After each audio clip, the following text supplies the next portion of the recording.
if it works. Hold on. This is Frank Allen. I'll be your host this evening on Targeted Massachusetts, Stars International. And thank you. And we can go ahead and start the recording.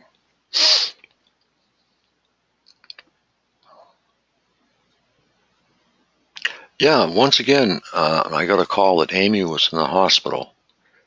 And I was just curious as to whether anybody else had heard anything. And if you want to speak, hit *6. That will unmute you. No one is muted permanently here unless we have a special speaker.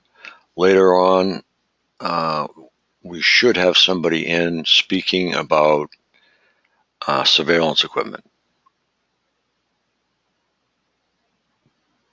I haven't heard from them all day, but that's all right. They're supposed to be here anyway.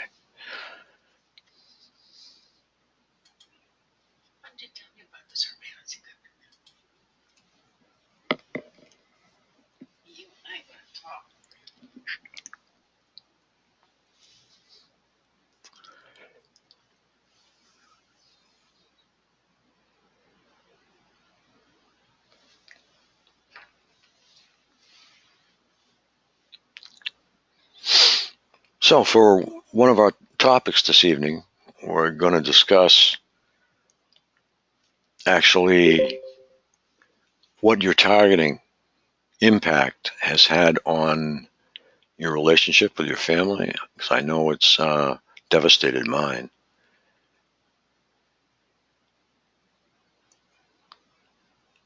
Yeah, I don't speak to my brothers anymore. I don't speak to hardly anyone in the family, so I was just curious. And we can go over that when a few more people roll in.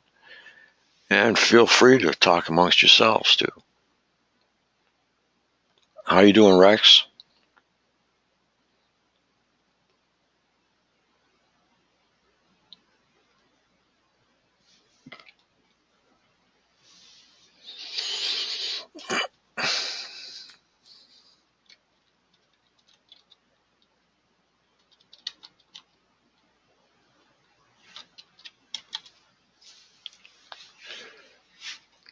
I gotta make this chat window a little bigger.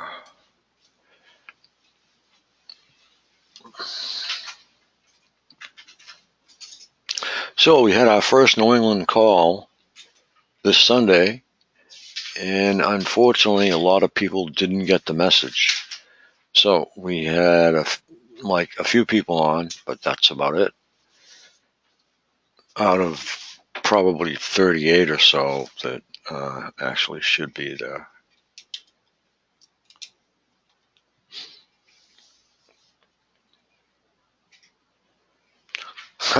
Rex just said, same day, different stalker. Yes, a lot of you guys miss out in the chat room sometimes if you don't have like a smartphone or a computer.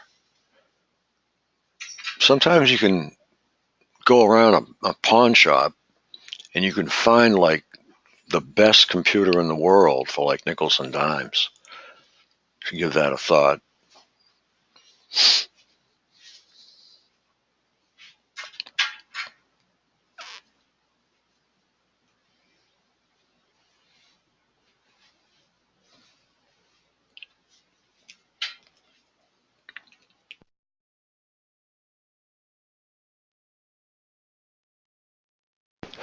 Yeah, the first time I told my brother about MK Ultra and the targeting, he knows about it because he's actually an alumni from Massachusetts Institute of Technology, or more commonly known as MIT.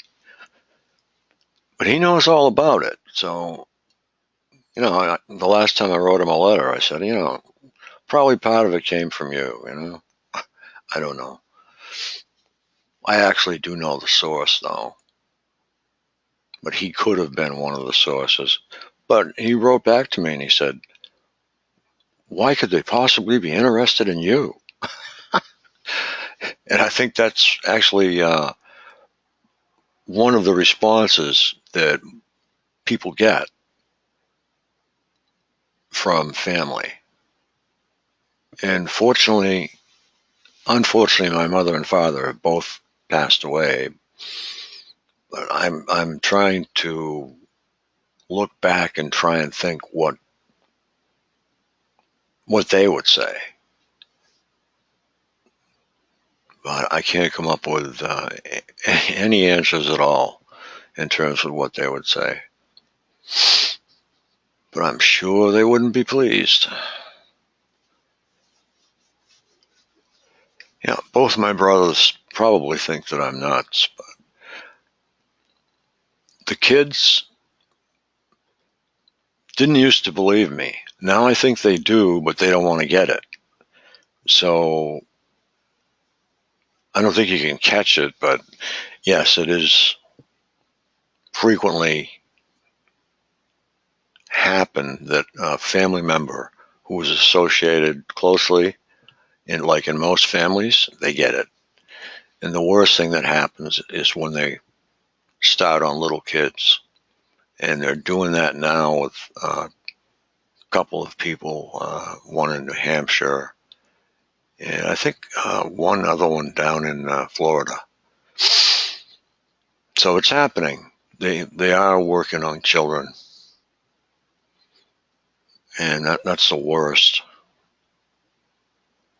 Because I guess a little boy came downstairs. He's just, a bit of a thing, and he says, "Mommy, mommy, mommy, they're talking at me, ghosts," and so it's pretty tragic and pretty low to pick on children. If anybody would like to speak, feel free. All you have to do is star 6. Hello. Oh, wow, I can't hear anything. Hello. Great time to find that out. Okay, I have to figure out my audio here. Caller number 2, could you speak again? Yes. Hello. Hello. Oh, maybe this volume's way down. Nope. Can you hear me now? It'll just take a minute, I hope.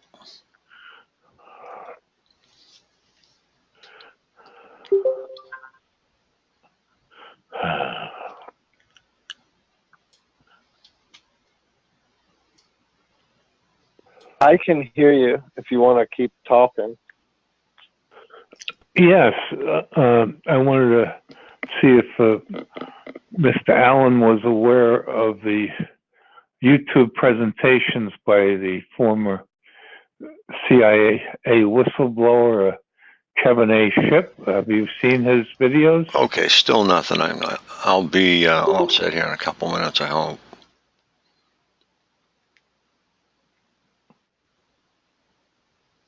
Hello? I just found it, I think.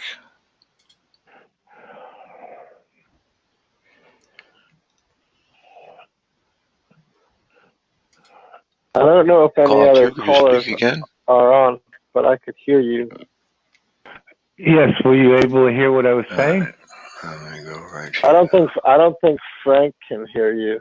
No, but I don't do anything on the internet, so I wanted to see if you yourself seen the videos of Kevin A. Shipp? I think I've heard of him, but I watch so much YouTube. Yeah, well, he's a former CIA whistleblower, and he's bringing out some very good information that people like Frank's relatives, if they saw that, maybe they wouldn't doubt him so much. Yeah, that's a Kevin Shipp. Kevin Shipp. Yeah. Yes. NSA, I think, too.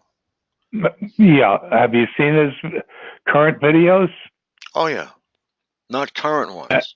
Yeah, take a look at the current ones because they're quite in detail, really bringing it out related to the shadow government and discussing how the CIA and the Vatican and the Mafia are all in conjunction too. Yeah, that amazes me. The stuff that's surfacing actually amazes me. I cannot believe it. Well, I think I spoke with you last week. I don't know if you ever checked me out. I did leave a voicemail for you. My name is Hugh Charleston. There's a lot of documents on a big website too that you can show your relatives, because I'm a former whistleblower myself. Oh, okay. Did you work for the government or? No, I just happened to be functioning as an independent international marketing consultant in my free time, and got tangled up with, I think, a rogue CIA agent who I exposed for fraud, and that was written up in a Wall Street Journal article that triggered an investigation that eventually led to the resignation of Jim Wright from Speaker of the House in shame back in the 80s, the third highest office in the country. And the article beautifully described how special interests and lobbyists have totally corrupted Washington. It was before Ross Perot talked about it back then. And the other things in that time frame, it was a very interesting time frame, because that was the S&L banking scandal. Oh, that's and right. then too, yeah, if you Wikipedia Riggs, RIGGS Bank, that was where they channeled all the Black Ops operation money, and that was the person I exposed, Dr. Paul Sines. That was the bank he was using. That's unreal. Well, again, there's a lot of documents on a website. If you, the easiest way, I'll direct you to a page. If you just put my last name, Charleston, T like Tom, RAULSEN like Nancy, then the word and, AND, and then Trump, TRUMP, whistleblower. It will bring you to a page on a website, rootingoutcorruption.weebly.com. The Wall Street Journal article with attachments are there, as well as letters from big corporations that I brought good contacts to, and they just checked me out, circumvented me, probably did multi-millions of dollars in business, but that's okay. I knew I was on the right track. I still am. So now I'm out to expose everything with transparency and with strategies that they can't stop. It will plug up their money pipelines and continually bring more transparency back to where it needs to go to stop them or bring them to justice. Can you give me that one more time? I probably have it. Yes. Are you on a computer now? Can you pull it up? Or? Yeah, I can pull it up if you give it to me. Yeah, just my last name. If you, all I ever use is Google. So if you put in Google Charleston, it's spelled T like Tom, RAULSEN like Nancy, the word and, AND, and then Trump, TRUMP. That should do it. Otherwise, you can just add the word whistleblower, or you can just Google my name, Hugh Charleston, and you'll come across it, as well as many other interviews and websites. Okay, let me see if I can shove a few screens out of the way and get that up. All right. I have quite a few documents available as well. Well, that's what needs to be coming forth as much as possible with all the PIs. It's not just talking about things that are ambiguous. The more detail and the more physical documents, written and physical documents, that's what needs to be brought forth in a big way by everybody.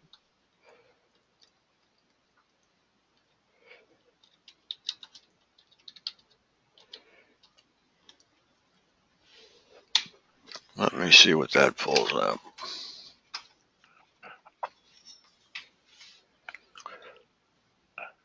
I get that. Yeah, that can You found it? up. Yeah, quite easily. Yeah, at the top it says Hugh Charleston and Associates are looking to help President Trump unite America. Right. Yeah, I've reached out. I sent him a note on his inauguration day, and I never heard anything back. And on the homepage, you'll even see a blog, creativity777.com, which has a copy of a letter from former President Obama to me related to the economy. And same thing. I support any president in office to help unite the country. They say they want to do that, but they're totally controlled by the shadow government behind the scenes. So they're just figureheads.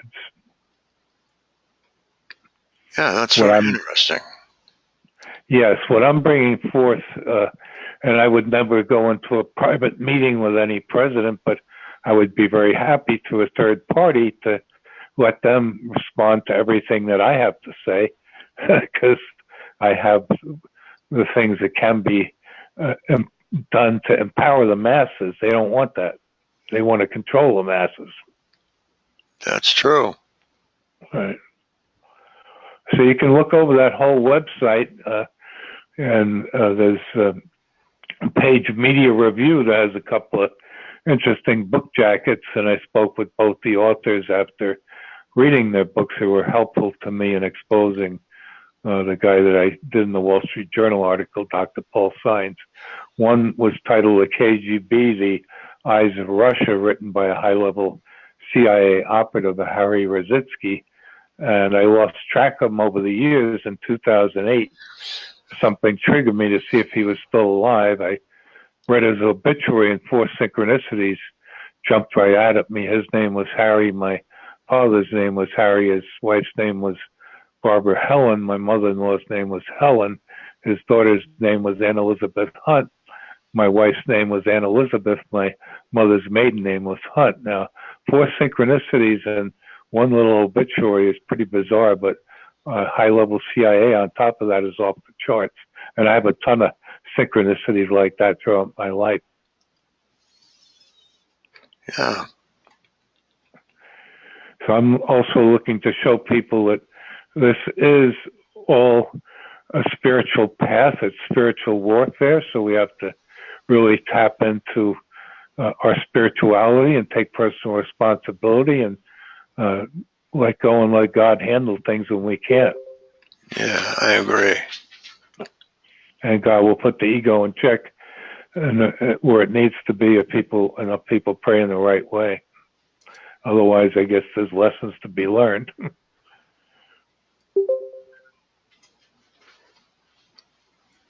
Okay, I actually want to throw a shortcut in here, dynamic link.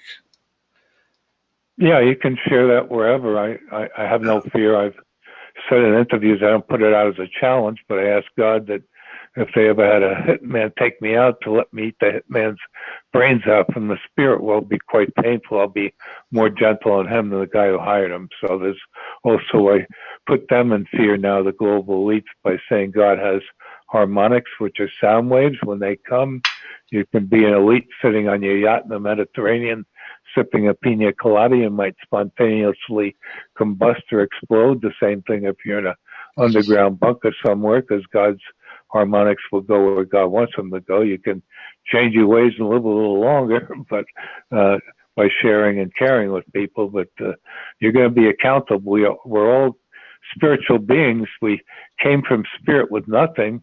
All this physical stuff around us is just energy. If you think what you're seeing is solid, put your hand under a powerful microscope, you'll see it's not solid at all. So we're all energy, and all the physical stuff you can't take with you into the spiritual realm. So I'm looking for the billionaires too to start getting ready to, if they can want to try and fit a camel through the eye of a needle, that's what they're going to have to go through when they go back into spirit, if they're not living the right kind of life here to help others. Right. I was wondering if you were aware that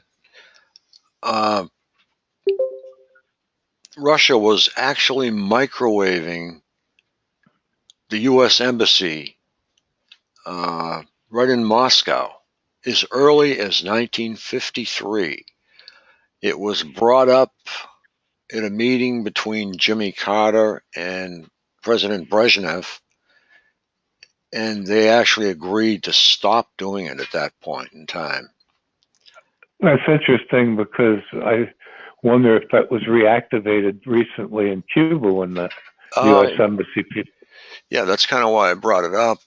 Right. it was continued from then 79 all the way to 86. And as far as I know, it never stopped. Most people in that particular unit died. Uh, most of them of cancer, Sure. lesions, all kinds of rare things that, common things actually, but that weren't in their family. Well, one of the biggest things the elites have is not only do they have a stranglehold on mainstream media, and I say there's four big areas controlling this: is big business, big government, mainstream media, and religion. They're all tied in together. So that's what people have to wake up to. But there's so much that can be done if people will just get more creative and come into their communities and look to stop the chaos, because that's what they thrive on, is just keeping us controlled, conquered, and divided. Right, exactly. Okay, we have a TI that's going to be coming on in a little while. She's going to be telling us all about her story. Okay. Her name is Cindy, and she just texted me and she said she's waiting for her husband. Okay, yeah, he doesn't have any idea what's going on, so she has to wait until he gets settled in. All So, right. so that's the thing about it. That's one of the topics that I came up with a little earlier, and that's how this impacts the family. Well, that's all part of the control, conquer, and divide. They want to destroy the family, and that Yeah, I'm looking to help change that too. But again, we have to start coming together and not just being splintered in all kinds of different TI divisions, but getting an umbrella to come under, and then vet the proper different organizations to make sure that they're not something that is being implemented by negative energies too. yeah, we don't need that. We've got Right. enough negative going on for sure.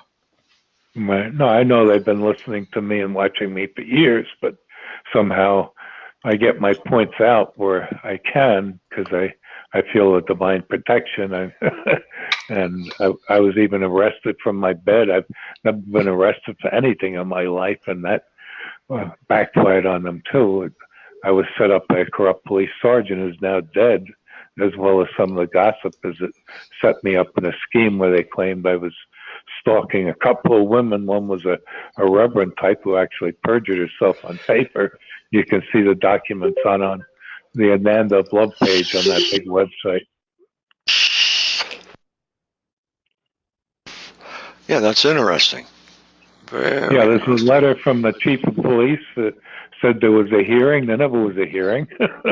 And I was found not guilty, and he wished me the very best. And I talked to some high-level police, and they never saw any letter like that. So I think it was because he had just gotten an award, and he didn't want to tarnish his reputation in any way, so he was smoothing things over. But all this is being covered up. My civil rights are probably totally violated, which I'm not looking to sue anybody, and all I want is my story told. And I think that the women that set me up, that were mind controlled or participated, need to get psychological help. Yeah, I agree.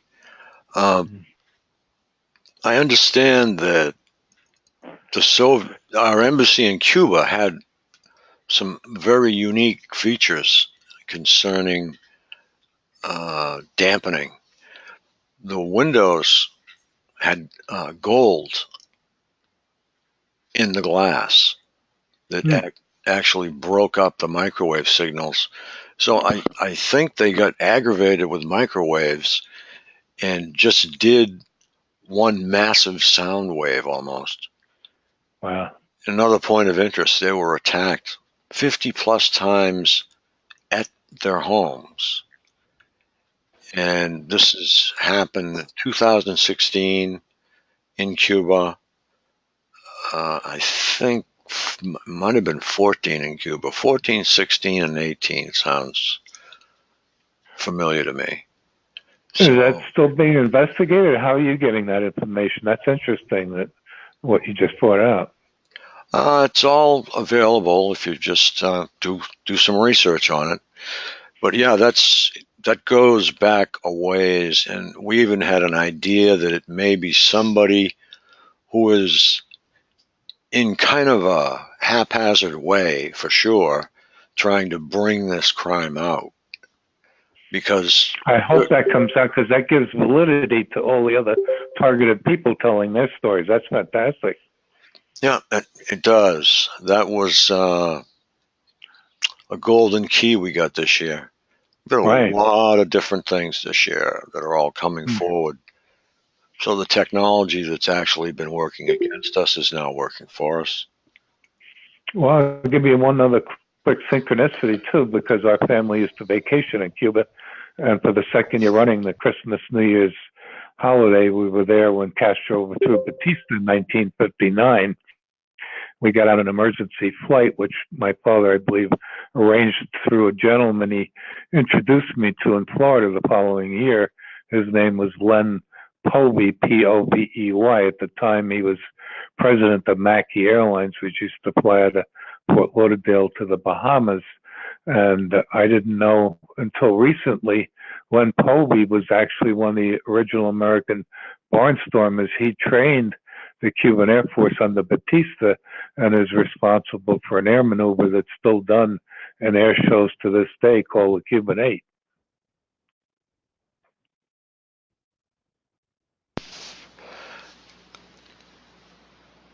Yeah, there's been a lot of stuff this year. It still Right. promises to be it could be a closer this year. I'm seeing enough information that this could be a closer. In other words, the end of this. We just had an organization busted by the police that had one of those do-it-yourself murder your neighbor sites. Really? Yeah, and they boasted, I think, like 6 million. I can't think of the number exactly. 6 million or 16 million attacks on people, Wow. and I think it was 16. So the government shut that down with local police, apparently. Yeah, that's what's so confusing, because there's good and bad in everything. And I have a friend that's a business partner who is involved with cybersecurity. And I said, he wouldn't even wear chemtrails. That's how. I said, you've been living a pretty sheltered life. But I said, you can take 10 FBI agents and line them up, and five might be fully aware of all these things going on, and the other five may know nothing, because everything's kept in compartments. Yeah, that's what they're all about. Right. Yeah, if you call the FBI, I try to tell everyone you are dealing with a receptionist usually. Right. Either that or a very low level agent who knows nothing about anything. They're Mm. just fielding calls. So it's better if you call up, make an appointment, uh, send them a registered letter. Hold on, I'm getting some echo here. Echo.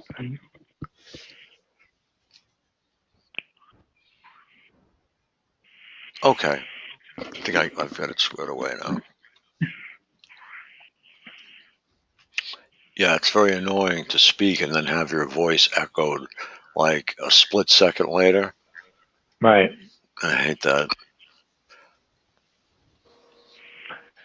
Well, I'll let you speak with some other people. I don't want to take up your time, but I just wanted to reconnect with you, and at least you Yeah. found the website, and you'll even see under Veterans Uniting America documents where I was in the Air Force during the Vietnam War.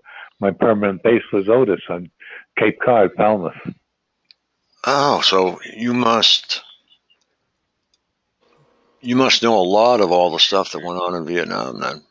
My brother was Not there. really. I mean, I had to do my military assignments and stuff. I was in survival, and I had just two TDYs outside of Massachusetts, one down to uh, Tyndall Air Force Base in Panama City, Florida, to go through a survival school, and then a short time where I was a survival instructor in the Perrin Air Force Base on Lake Texarkana, Texas. Otherwise, I was busy on Cape Cod with issuing equipment to incoming and outgoing air crews.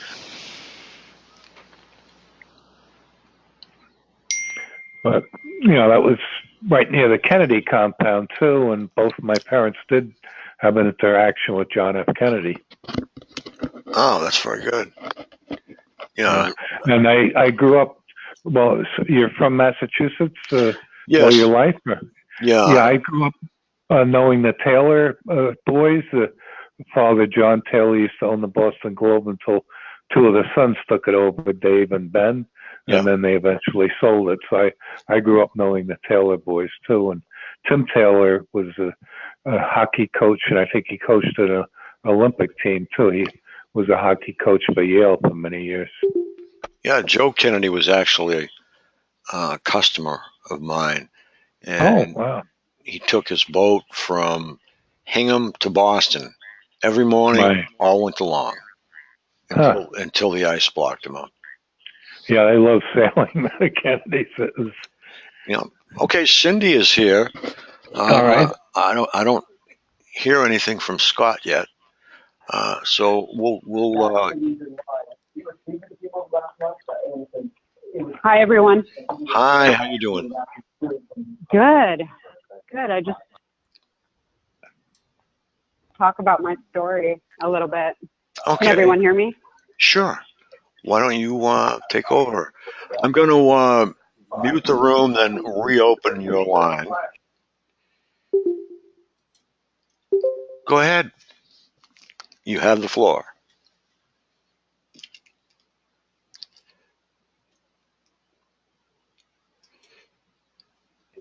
In 2005, roughly. Start over again, Cindy. Yeah. Okay. All right, go ahead. So my name is Cindy, and I've been a TI since about 2005. I spent 8 years in the Air Force, and when I got out, I noticed that there were some weird things transpiring, like boisterous neighbors and people following me, and I kind of shrugged it off and didn't think anything of it. And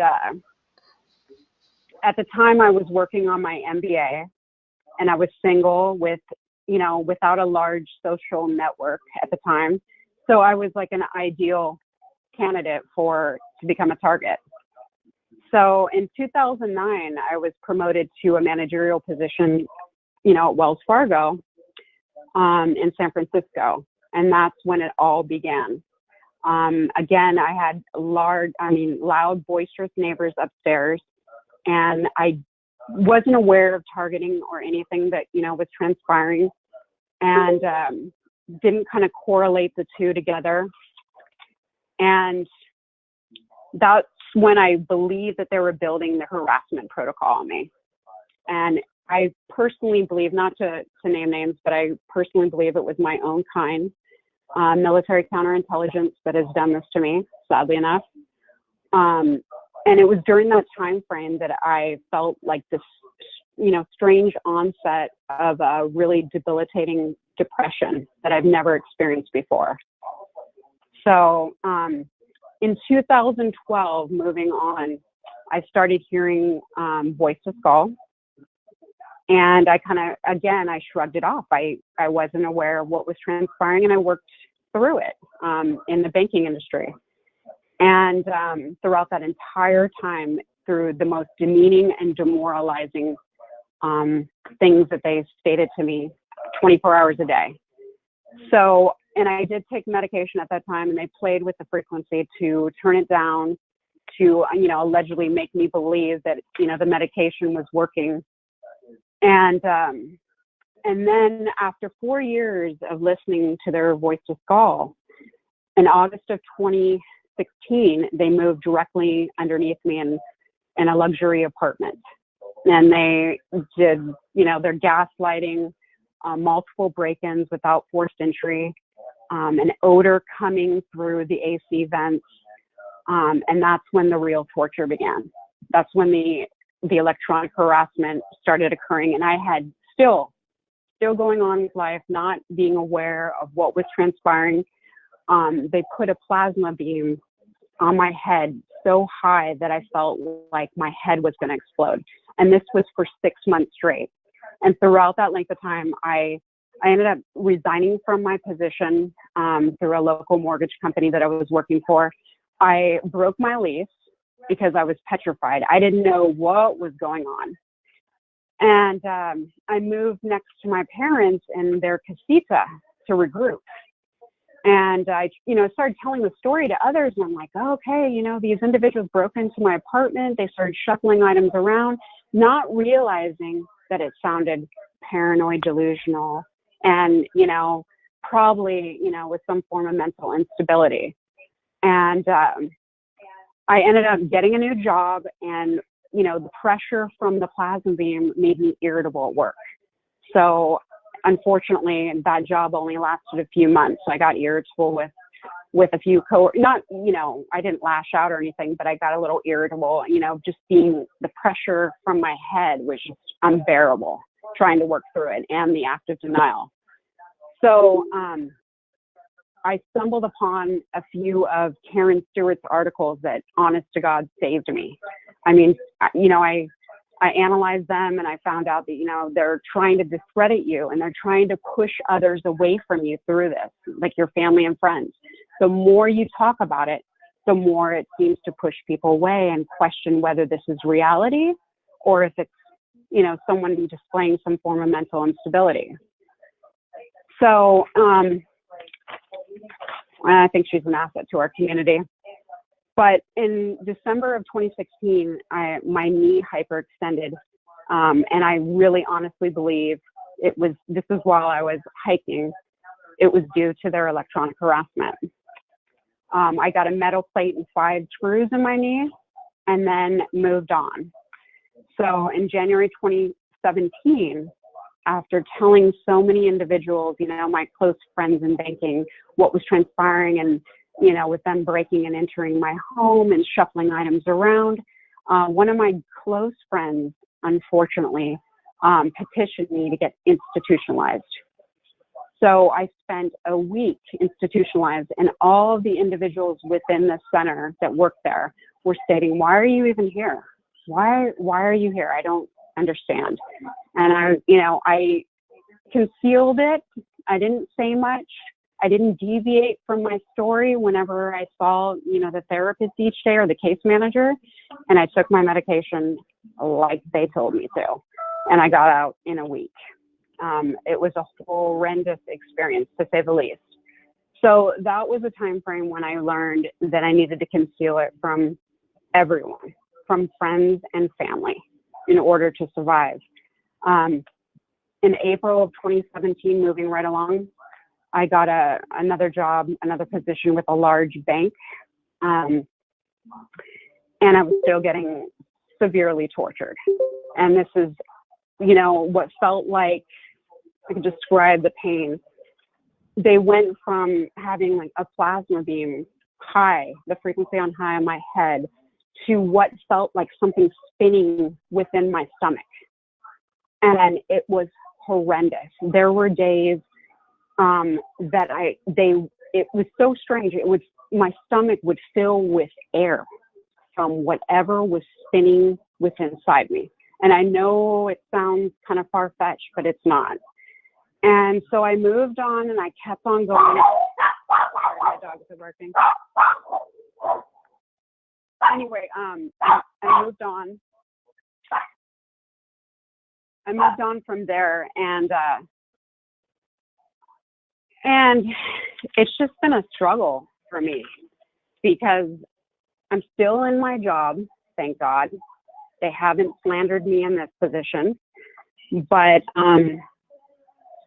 it went from, being tortured with my stomach, and parts of what felt like organs were being splattered within my stomach, to the point of, then they started in October,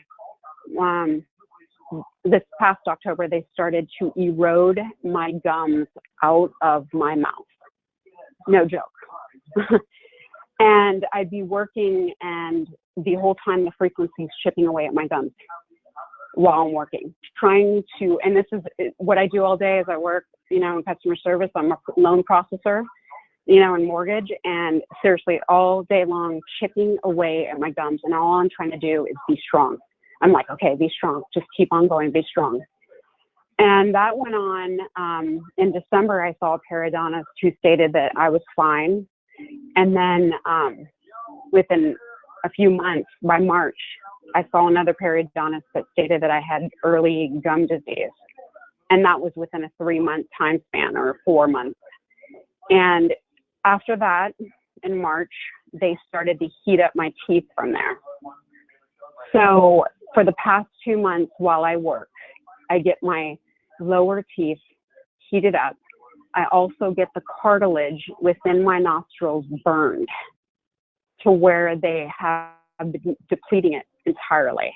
I mean, these people are evil, and they are just so inhumane.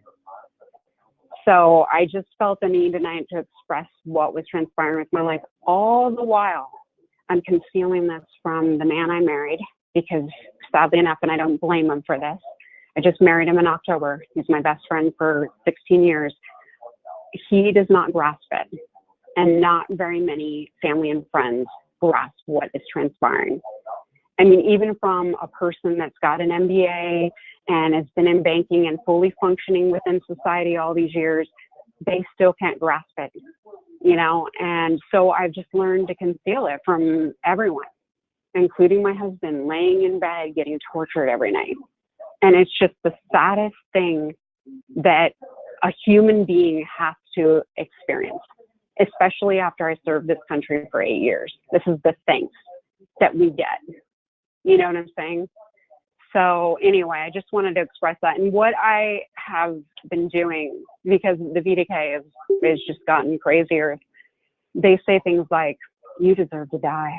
We want you dead. And then they, of course, the usual rape, and they use children a lot. The same usual script that they utilize with all targets.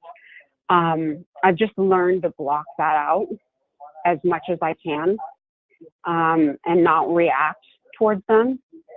And, they threaten that they're going to go after my family.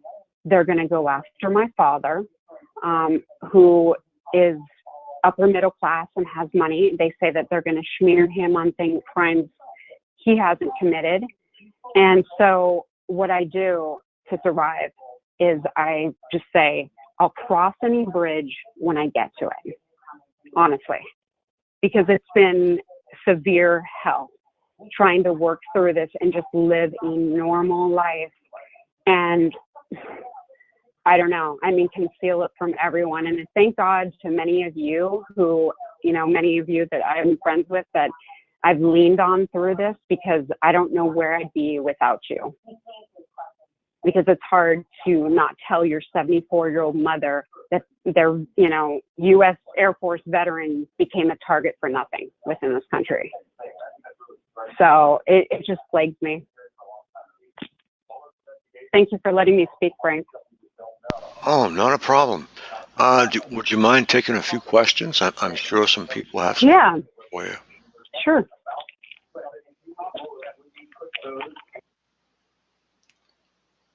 Does anyone have any questions for Cindy?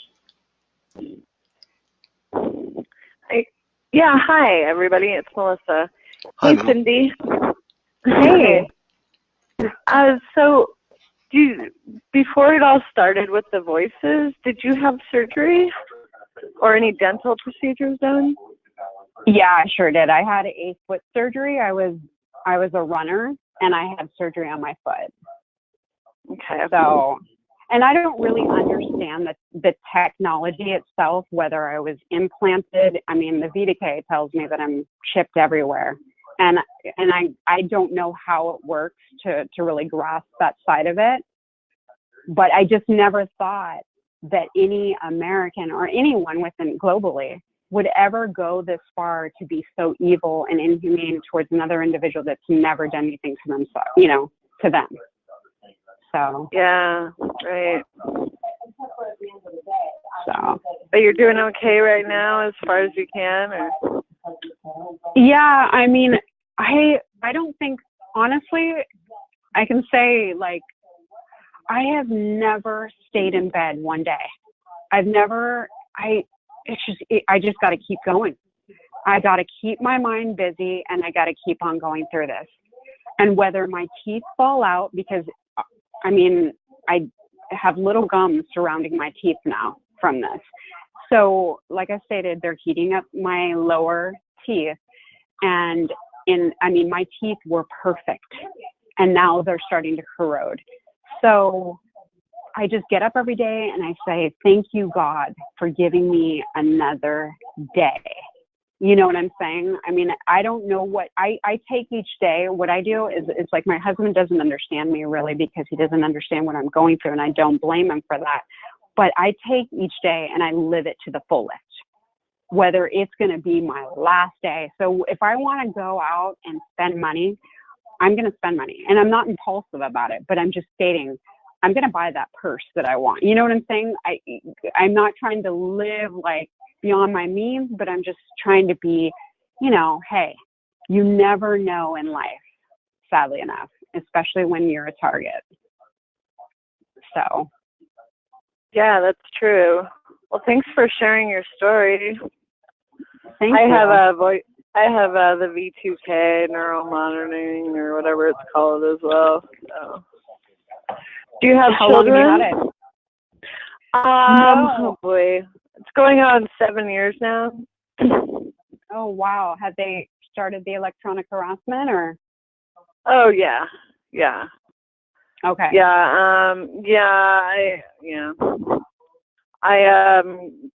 I stopped this woman from destroying somebody's life. And I don't know how it, coincides exactly, because I know that I got implanted when I got a tooth removed. Mm-hmm. And so, yeah, I'm not sure how that all blends together, but yeah, I upset this woman. I think she has, mafia ties and FBI maybe. I'm not sure, but yeah. So I've been dealing with that ever since. It's sad.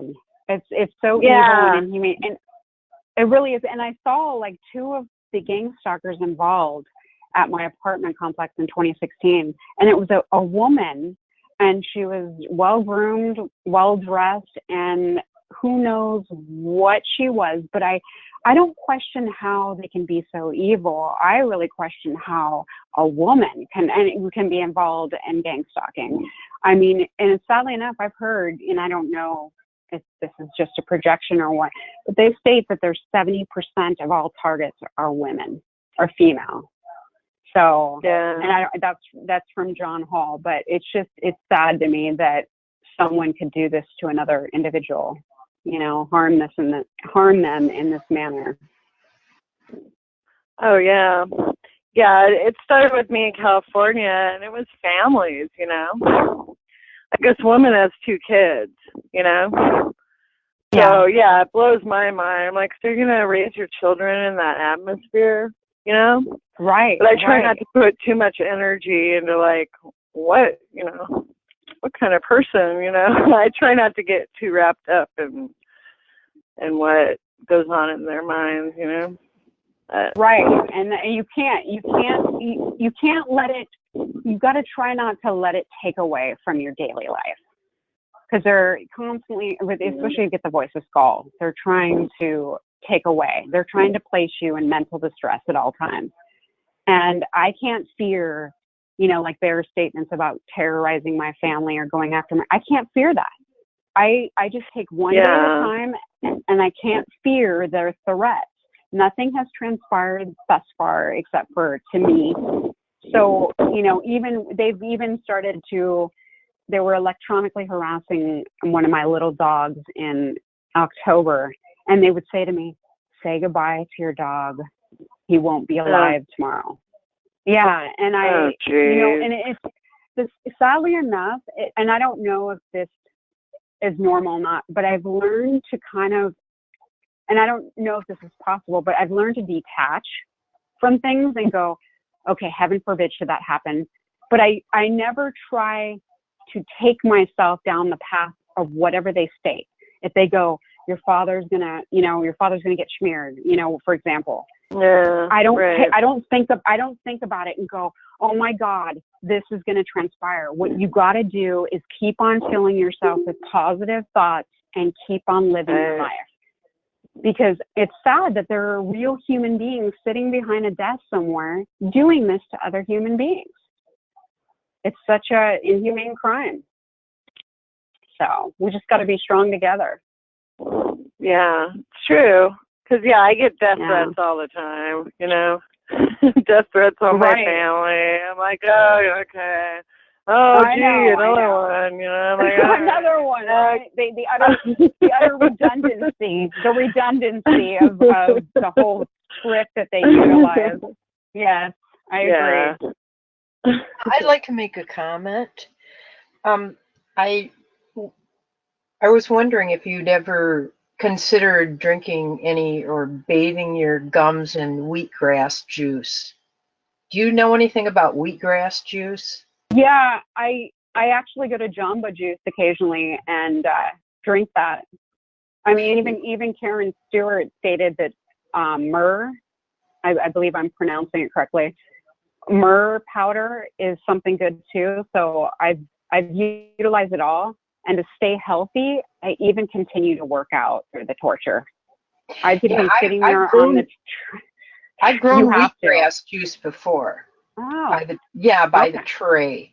It's pretty easy to grow. There's a lot of instructions online, but I got a little setup at my house where I have shelves and lights, and you can grow a tray in about a week. Just get the organic wheat berries. Yeah, and then you can buy these juicers. You can do like a hand crank one, or just get a juicer that juices wheatgrass juice, and you can make your own. And it only, it's pretty cheap to make it yourself. Yeah. And it's known to regenerate your gums. It actually helps them regrow. It's one of the few things that does that. And if you just kind of bathe your teeth in that juice, leave it in your mouth and bathe your teeth in it, that's my recommendation. Okay. And, Thank you. Thanks for coming and telling your story. Appreciate that. Yeah, I appreciate it. Yeah, it's nice to thank you, Frank, for having me on tonight. Feel free anytime. Anytime something new happens, or if you just want to, speak your mind. Nice to vent. Yeah. Yeah, it's nice to vent to others that can relate. Yeah, I'm a sounding board for a whole bunch of people, but this is where you can come and relax. You're among people with like minds. The same things are happening to all of us. So it's. Well, I think, Frank, I think it's like you said. I've listened to you a few times, and you stated that they're like gamers. They get addicted to this. Yep. And I think it's an adrenaline rush. It's, they're junkies within the sense that they enjoy the power and control to be evil and inhumane to someone from afar. And I agree with you when you state that they're like gamers. I really do. Addicted gamers is what I call them. Yes, I agree. I tell these two that they should go to GA, which is Gamblers Anonymous, because it's like having a child. Your child comes home from school, and the first thing he does is flip on the computer. Okay, if you don't stop that, you can't get him off the computer to eat. Pretty soon he's eating next to the computer, and pretty soon, Mommy, can I stay up and play with the computer another hour? So it's the same idea. Plus, the reason I related it that way is these people seem to have the intelligence of, not intelligence, the years of children. We'll say 5 and 6 years old. Sometimes they act that way. Well, I think they're also deprived individuals that have been shut-ins and exposed to a lot of gaming. So they find this on the dark web and they found a new game, and it amounts to that. I don't know what the cost is to play the game. It might be expensive, it might be cheap, it might be for nothing, because they're actually inflicting harm on the wrong person, first of all, who has done nothing, second of all, uh, who is going to retaliate eventually, uh, civilly and criminally, and they're going to go to jail. So this is what I don't understand. Who would take such a risk? The risk is getting bigger all the time. It's the same as Well, I think it's like, Go ahead. oh, I'm sorry. Go ahead. I was going to say it seems to have multiplied. And who knows? I know we all make assumptions on who's really doing this to us, but I mean, it's multiplied. This is my assumption behind it. For every one target, just imagine the family and friends that they must monitor as well. So, I mean, that's just my thought. I mean, I think it's multiplied, and they might be still in control of this, but I don't think so. I don't know at this point.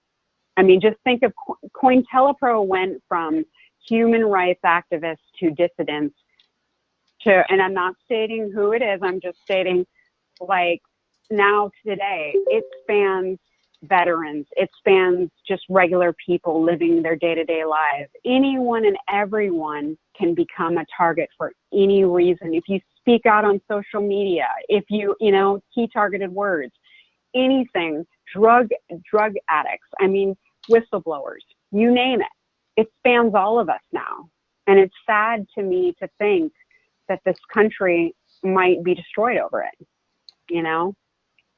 if we don't do something about it. And I think it's great, strength in numbers. That's the whole story, strength in numbers. And our website's up. It has been since December, and hopefully it gets a little better every time I work with it. But it's targetedmassachusetts.org, and there's a lot of documents there. You have to go there by computer because I haven't finished the phone site to my satisfaction. Hey, And Frank, I yes. can't believe how much information's on there. It's great. Oh, I don't know thank you. where you find the time to do this. Well, if I have the information, it's got to get up there because, first of all, a lot of people see it. Secondly, like Paul Douglas Hale, there was no way to get information out fast enough. So I put it on our site. I asked a lot of other people to do the same. And I haven't heard from Paul lately. Last Friday night, I think I did. And he's pleased. We have World Targeted Individual Day up there. And we've got all kinds of stuff up there, plus like over 20 documents that you can read. There's all kinds of stuff. All the videos from Unity and Hope 2017, all kinds of stuff. Hey, Hi. Frank. I couldn't get back to the home page though with it after I navigated away from it. Yeah, that's because you have a tablet, and apparently Okay. I got to work. You see, there's 3 areas you have to work on: your computer or desktop site, your phone site, and your tablet site. Okay, sorry, Frank. That sure is a lot of work. Yeah, well, it's not too hard to change the phone side, but you can't get as much information on there. So the tablet one is, I think, the one that I'll work on next. Hey, do you remember where Beck Kay says she is? I was watching something about Pine Gap. And I was wanting to ask her how close she was to Pine Gap or how far. Okay, I'm not sure about that. I had Uh, never even heard of it, and then I just watched some YouTube videos. I don't know what led me that way, but it was interesting. something Quarry. She's right. Oh, I'm trying to think of the city. She's She's here, close. right? Isn't she She here? actually she split. She probably will be back though. She comes in and out. Port Macquarie,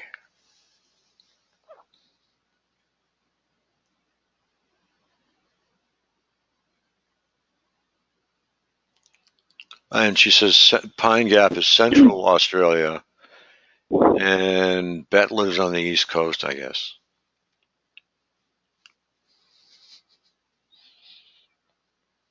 Apparently, there's incognito going on somewhere. Actually, I think it's a friend of hers. Thank you. Oh, certainly. So we were talking, and actually, Cindy's brought it up too. The impact that it has on your family. You cannot actually go to your family or directly to your doctor and say that, okay, this is wrong. Your family totally rejects you. It doesn't matter. Your friends will reject you, the closest ones that you've told everything to for your entire life. Your friends will reject the whole thing. They will reject you. And I think part of it is because they don't want to believe that something like that can exist, number one. Number two, they might also be thinking that if they hang with you, they might actually become affected. So there's a lot of little selfish reasons why people may not want to get involved. As far as family goes, though, the family should stand behind you no matter what. And they shouldn't back out from under you like that. But they do. Trust me, I'm the first one that'll tell you. My family equals TIs.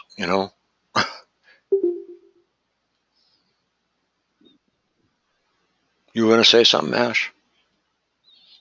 I was just gonna say, that before that it, it's 5, 6, 8, 10 years ago, if somebody tried to convince me this was going on, I probably would have busted them in the lip, and said, "Not in my America," I didn't believe it. People don't want to believe it because who could believe this is going on? If it wasn't happening to me, I don't know how much it would take for me to be able to start believing it, because I would not believe it that Americans were killing their fellow Americans on American soil. Just it's fucking unbelievable. Excuse me. Yeah, it It's is. very unbelievable. Sorry about that, F mom. Oh, Although I that's did all right. If you, Hey Mom, I'm a Targeted Individual by Kathy Meadows. I bought that. It's good. And I may have already told you this, that she said that in a study that women who drop the F bomb are psychologically more healthy than women who don't. yeah, well, as far as the F bomb goes, I don't mind it. Something like what you just said. It's when it's cursed at somebody, or not even about something. When it's cursed at somebody uh, on the call, it's I don't know. I wouldn't want it happening to me. So Yeah, I get that. Like calling somebody UF is different than saying yeah, what the F.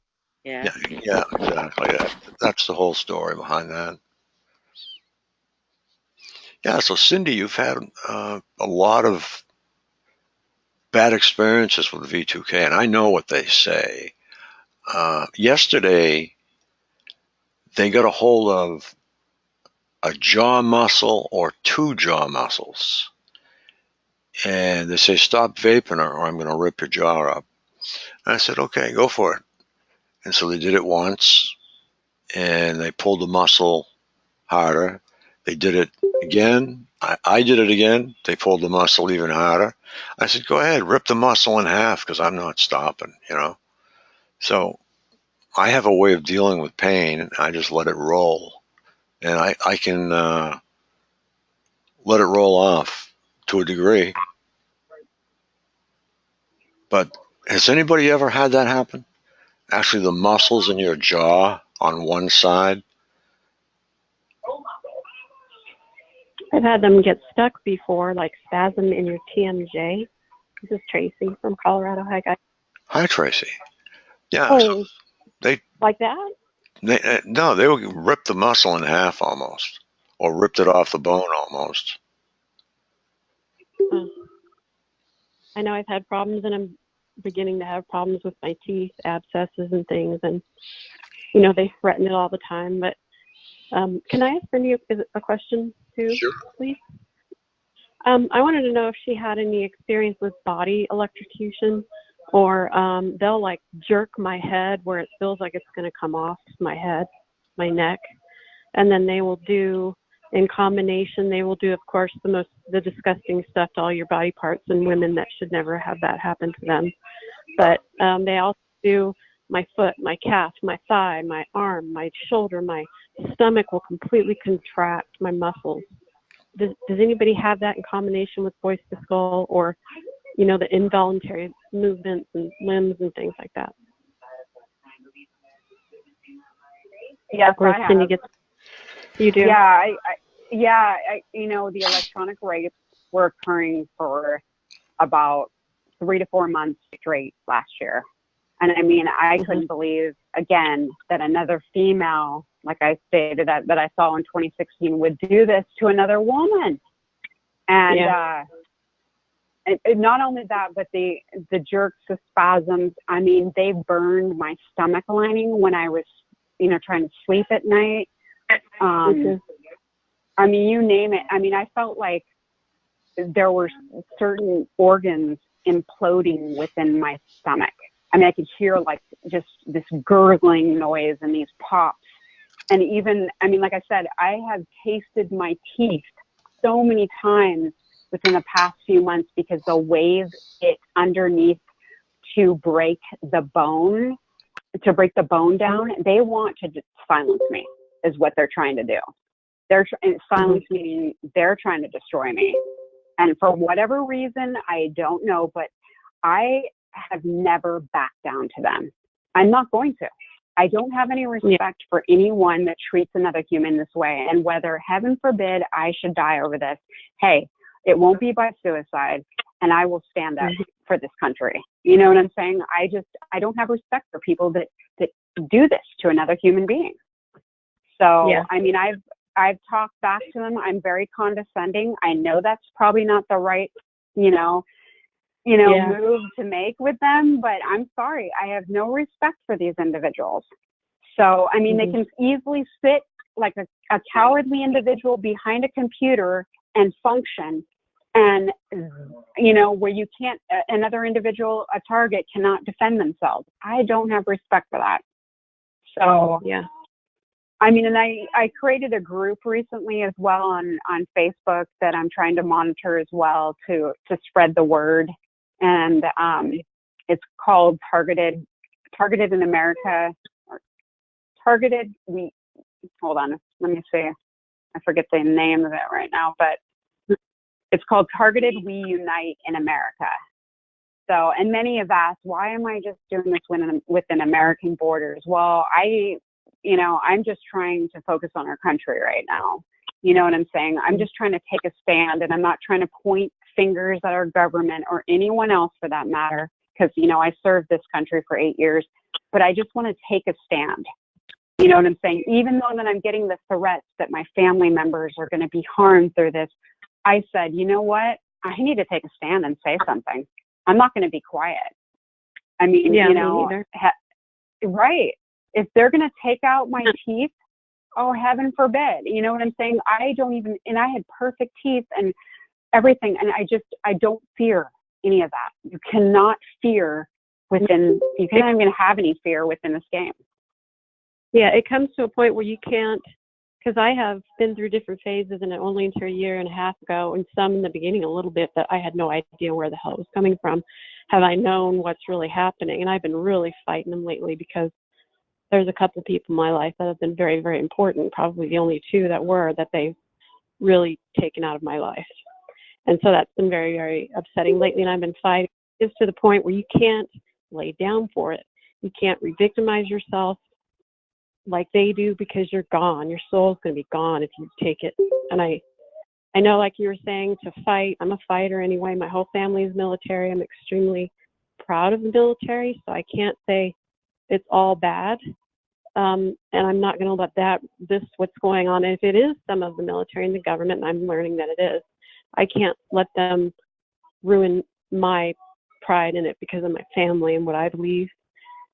So, but you can't victimize yourself. If you do, you're going to be to the ground. It feels like I have to fight. I'm a fighter. I always have been, and it feels good to fight and just get it, kind of vent at them sometimes. But I know that's not, and I've been blowing up lately, and it just, and they're extremely violent. I have all 3 apartments, and they're couples.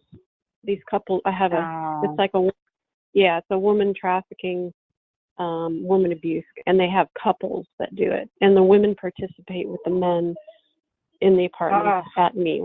So they're getting really, really bad, and so we're trying to figure out how to do legal, what I should do, or how far.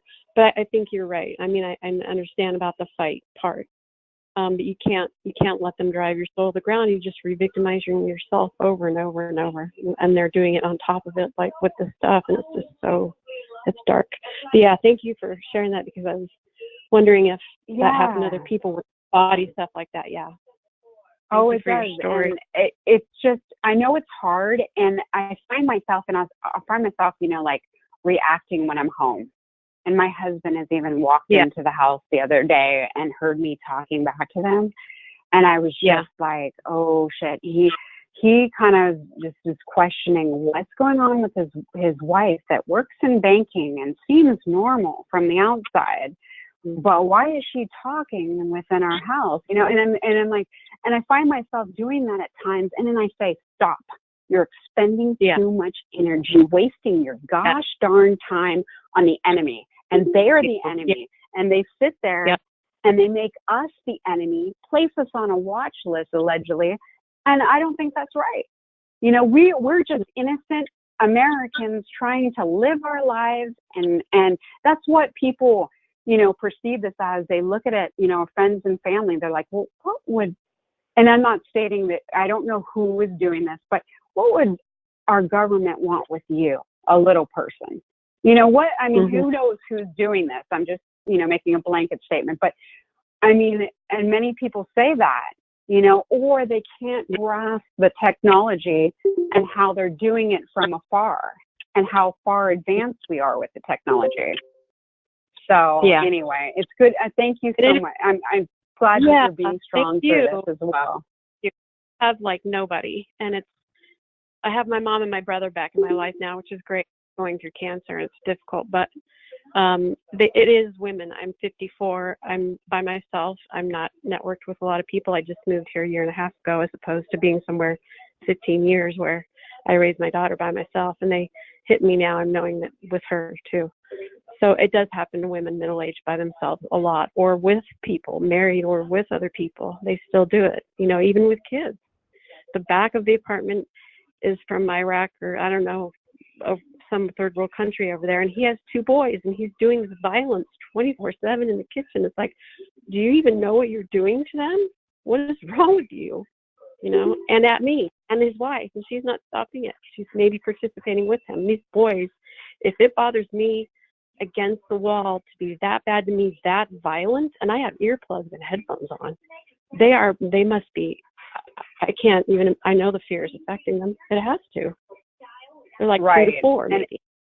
And how are they getting them to participate? I mean, like, I remember when we purchased a house recently, but we lived in a condo up until January, and the upstairs neighbor walked out one day and she was all nervous and she said, well, I'm putting my house or my condo up for sale.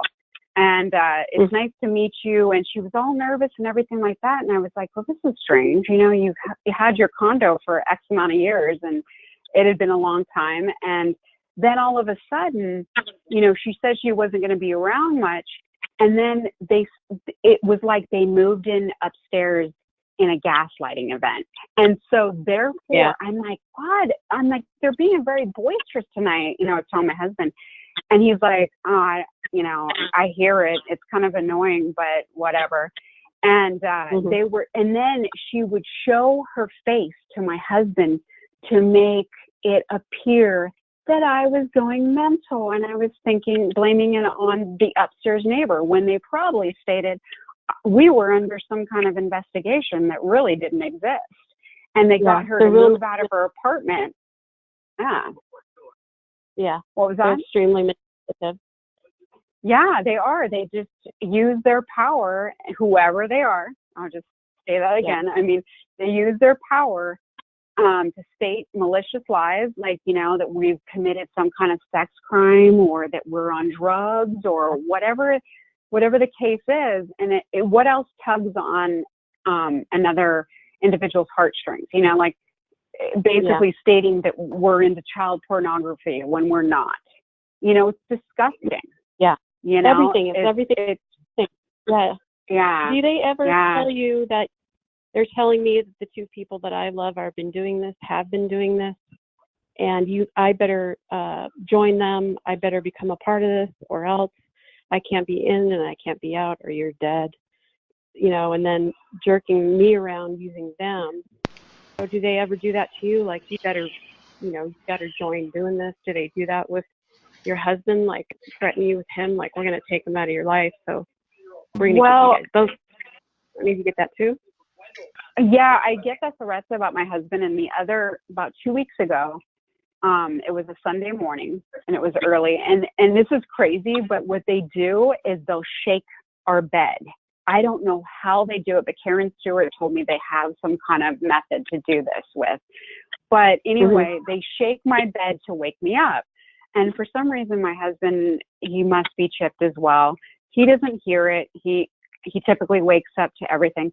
Well, anyway, they wake me up and they say, they keep my husband asleep and they zapped him twice. Right while I was next to him. And they said, let that be a warning to you, you little bitch. And I said, I know. I went, okay. I went and I got up and I went and got some coffee and I said, let's just start the day, because their whole ploy or their game is built on threats to put you in a state of mental distress. So you're like, fuck, excuse my language, but this is going to transpire. Oh my God. Heaven forbid should they get my father. Heaven forbid should they get my husband. Heaven forbid should they kill the family dog. Oh my God. So they want you to mentally just break you down anyway. So I just keep myself busy. I go to the gym, even though I'm getting tortured. I go to work. Thank God they haven't slandered me there yet. I mean, I just keep on going, and I'm well respected within the banking community. So it should be interesting if they, you know, slander me there, because I've been well known in this banking for years. So it's just, you've got to keep your mind going, and you cannot, and this is hard for me too. I like I said earlier, you cannot expend too much energy on them. Even though you want to lash out and just say, hey, you know, screw you. Who are you sitting behind a desk? You know, and I find myself doing that when I get home at night after, you know, during the day at work, I'm just sitting behind my desk and I'm on the phone all day and I'm busy, I'm preoccupied. But when I get off of work, I find myself getting irritable and saying things. And then I say, hey, Cindy, and I kind of talk myself down and I go, you're expending energy and you're wasting moments of your own life on people that don't matter. Yeah. You know, they don't care. They're narcissists. They do not care about you. They're just looking for a paycheck and whatever is fulfilled at the end goal of taking a slow kill notch on their belt. And that's what this really is. It's a fun, like Frank said, it's a fun-filled game. Let's get another notch on our little belt to fulfill another slow kill, and we're cool. Mm-hmm. You know what I'm saying? And they stream us. They stream us to other perpetrators within the United States. They'll stream us and show, you know, because they're taping us at all times. You got to understand. And so it's a cool game. Like, hey man, look at what we're doing to our target while she's at work. We're eroding her gums, and she's trying to talk on the phone. We're cool. And, you know, I'm sorry, I can't help but be condescending back to these individuals. Heaven forbid should something happen to me. But I refuse to. I will stand up, you know, and they tell me all the time, we are the wrong people to stand up to, and we're going to destroy your whole family. Granted, heaven forbid that happens. I don't allow my mind to take myself there. You can never allow them to mentally erode you. I mean, they can do anything they want with the electronic harassment and all of that. And yes, it hurts. I've been through it. It's straight torture, and no individual deserves this. But literally try with the VDK not to expend too much energy on them, because that's what they want. They want you to put you in a constant state of mental distress. Yeah. So, like today, I'm sorry that you're going through that. Thanks. Yeah, I've been really quiet today because today was just a day like, okay, I got to redirect here because, you know, they're starting the gang stalking up again, and they're trying to get me to move. And then that's another notch on the belt of them too, is to get targets to keep moving everywhere. You better move. You better. I pay my rent. I'm not a problem tenant. You know, feel free. You can move. Yeah, yourself. financial distress. Financial distress. So I work from home, and I'm trying to start a business on my own, and it's been really difficult.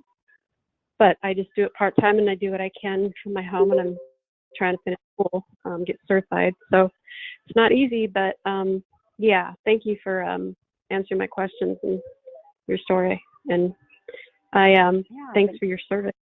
Thanks for your service. Oh, thank you. It's nice to hear that. It really is that people acknowledge that. But you know, it's strange because I never got the street theater much.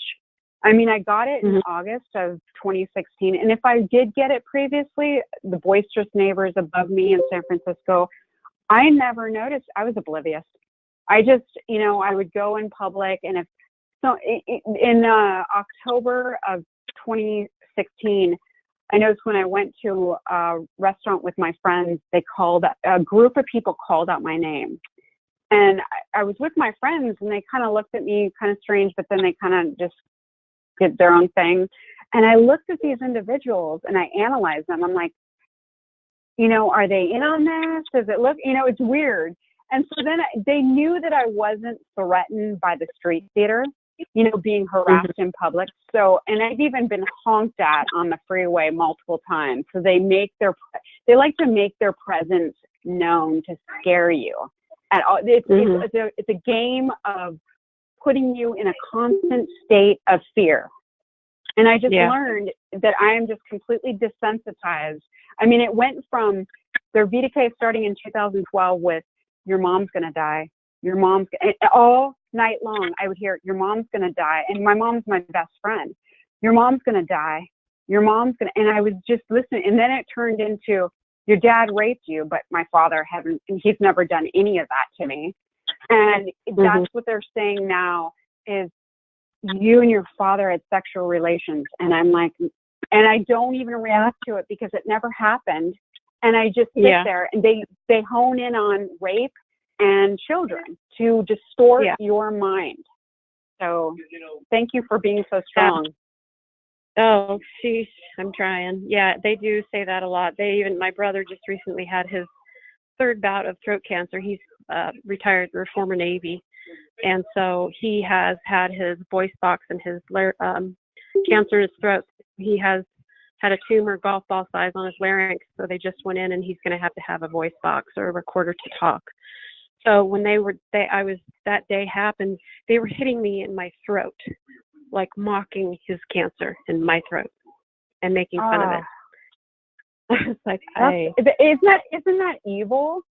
I know what you mean, because they sit there. My mom has asthma, and they'll tickle my throat and say, we're going to do this to your mother and give your mother a severe asthma attack and kill her. And I'm like, Jesus Christ. I'm like, I mean, I just sometimes, yeah, and like, how can these people, I mean, obviously the majority of it is a script, but how can they be this damn evil to another human being? And the paycheck must motivate them throughout this, and who knows if they get a bonus at the end of it when they fulfill their slow kill. You know, I'm sorry to hear that about your brother, though.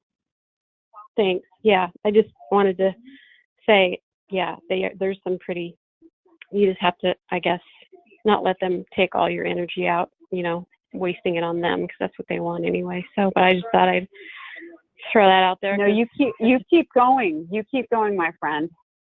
Yeah. You keep going. Thanks for your story and all your answering my questions. Thank you.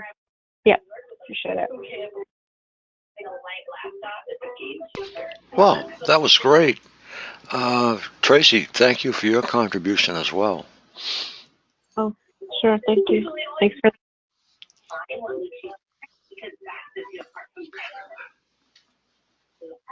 Yeah, I have never been in anything that resembles this at all, and it's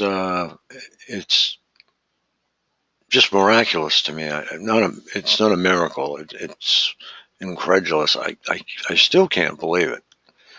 That almost 7 years of my life now. It's past 6.5. I'm working on 7. Have been ruined by this, and that's what you have to. That's how you have to look at it.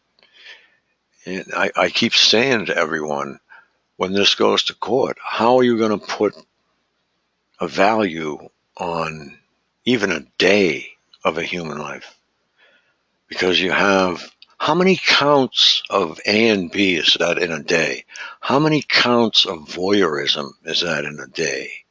How many counts of rape is that in a day? You know, and there's a lot of guys that haven't come forward yet, but it's happening to them the same way, and it's a total drag. But it's happening. Go ahead. Oh, sorry. I was just going to say, I hope that when and if this does go to court, that they have to sit and listen, that some of us can say, not to be morbid, but or anything, but that they'll have to sit and listen like a victim impact statement of the torture every single day, that they'll have to sit and listen in court in front of all these people, and you can list, this is what I had done to me every day by this person. I hope that happens at some point for some. But yeah. Well, it will, and the trials will go on for years. I think I mentioned they just broke up one of these websites, basically gun for hire, or in this case, this type of torture for hire, and 16 million people they were torturing. So I hope there's some TIs that are resting easier tonight for that group being taken down.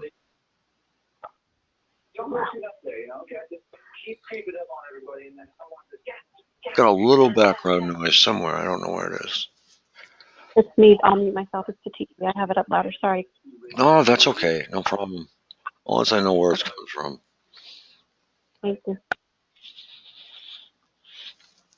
So, impact statements. Yes, there will be sons, daughters, grandchildren. I've been deprived pretty much of seeing my grandchildren. I haven't been able to see my children that much. And it really is aggravating me to the point where I think what's going to happen is if one of these things walks out of court and it's thrown out of court, I think somebody's going to start taking these people out from half a mile or 2 away. And they can do it. They'll never make it out of court. Can you see it happening? I can. They've done too much damage. How many places have you lived? How many people have you lived with temporarily? How many miles have you driven? How many, how much extra money have you spent on countermeasures, shielding? How much extra money have you spent? How much extra life have you spent on this situation? There's no price that can be put on uh, a human life for a day. It's priceless. So good luck with them coming up with, uh, like a couple $100,000. Yeah, this is going to be the biggest nut that has ever been cracked in a case. It's going to be up in the billions, trillions of dollars. They'll never let me see a day in court. They'll never even let me live long enough to even dream about it. I promise you. We'll come get you, Ashley. Well, they probably won't let me live in Massachusetts either. It's too late for all that. Jesus. Yeah, it's time. Time is drawing near for this to come to a close. And when it does, the door is going to close on them with a bang.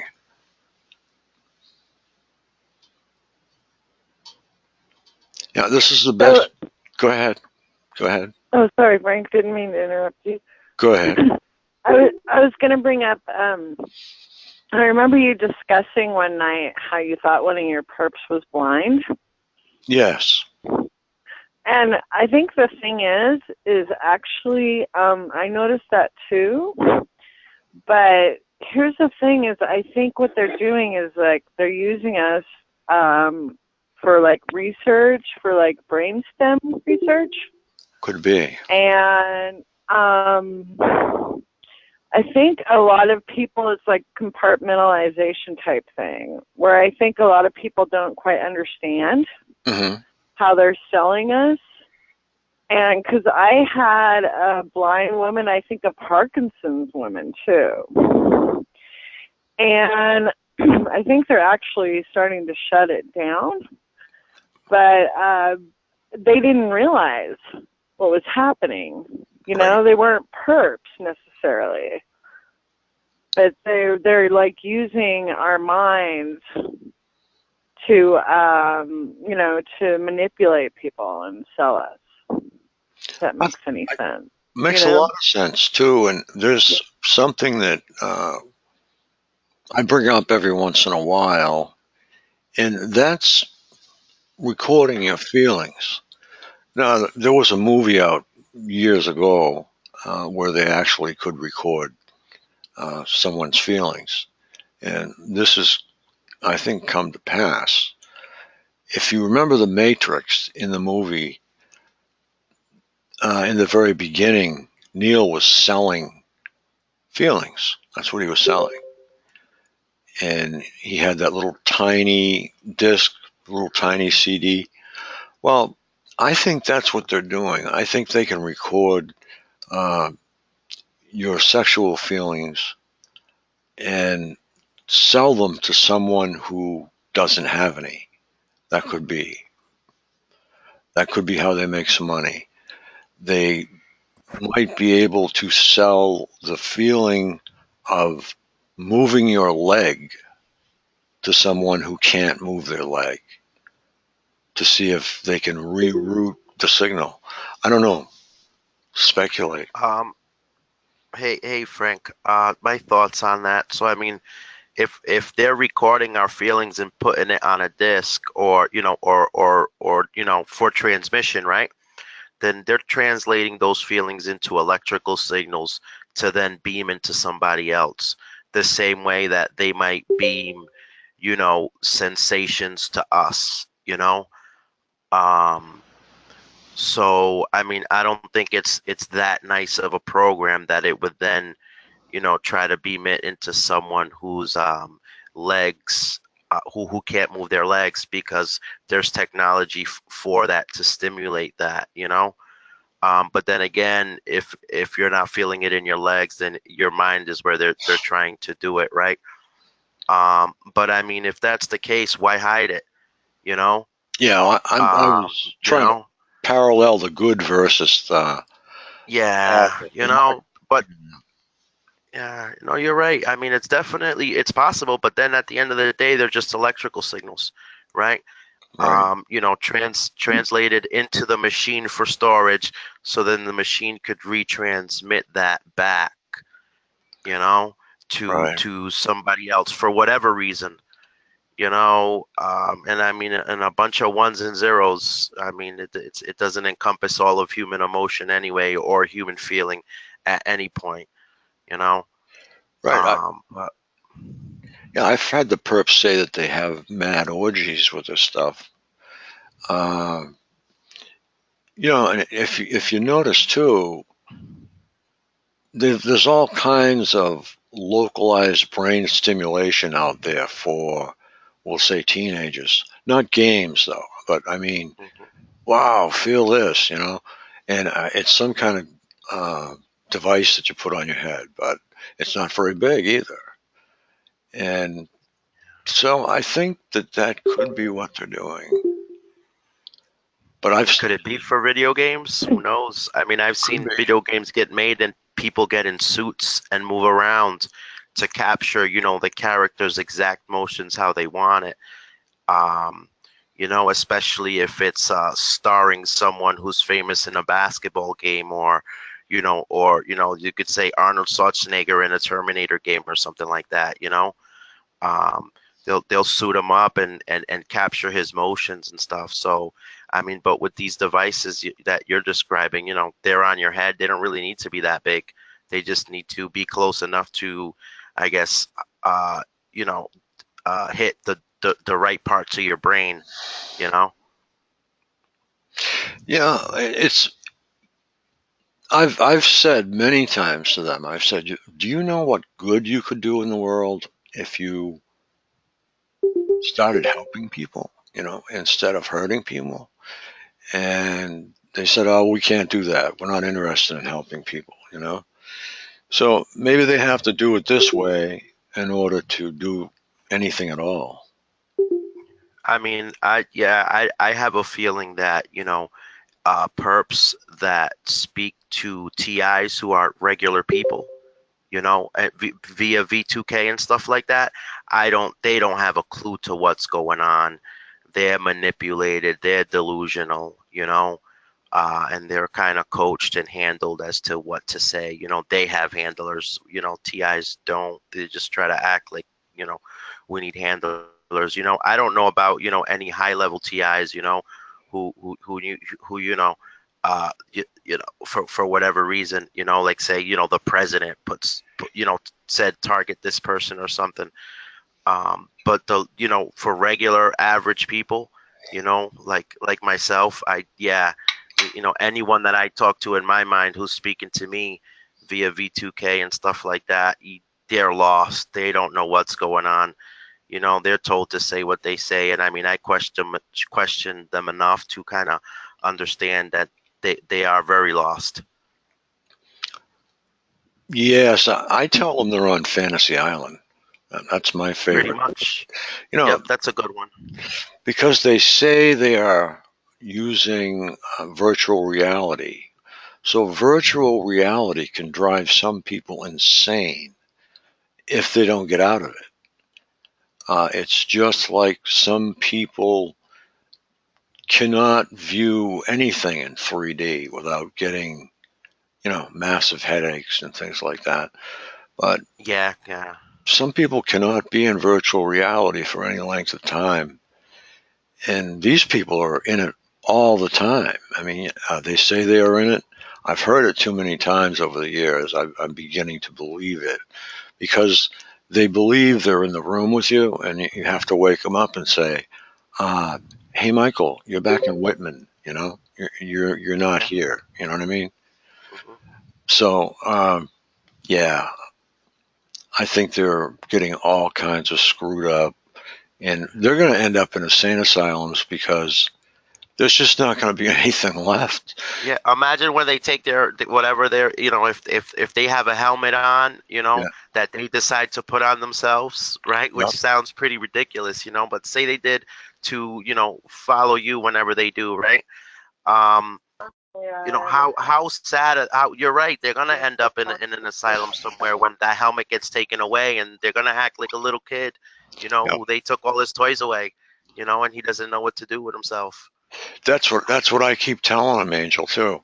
I said, in jail, you're not going to have any of your little boxes with you. Uh, Mhm. you know, and they'll say, "Oh well, they'll let us use them." I said, "No, they won't. You can't go in there. You can't. There's nothing you can take in there with you. And in fact, they take everything you have, and then they give you what to wear, even. So they And I know. think jails in some points are experimentation zones. So I mean, if they don't shut off this program and they keep it on, they're just going to be the ones being experimented on in prison. That's They're right. not. Yeah. So I mean, it doesn't look good either way. No, no, they can't. You can't do this to this many people and get away with it Hmm. because the people upstairs don't like it, and I don't mean the government. I know. Yep. And humanity's not built that way. No, I mean, if it's mind control, humanity has taken down mind control every time they started, and it gets too big because I guess it's, maybe that's why they say it's inherently flawed, because I mean it's no stopping it per se, and then I guess those behind it die off because you can't conquer anything in one generation, right?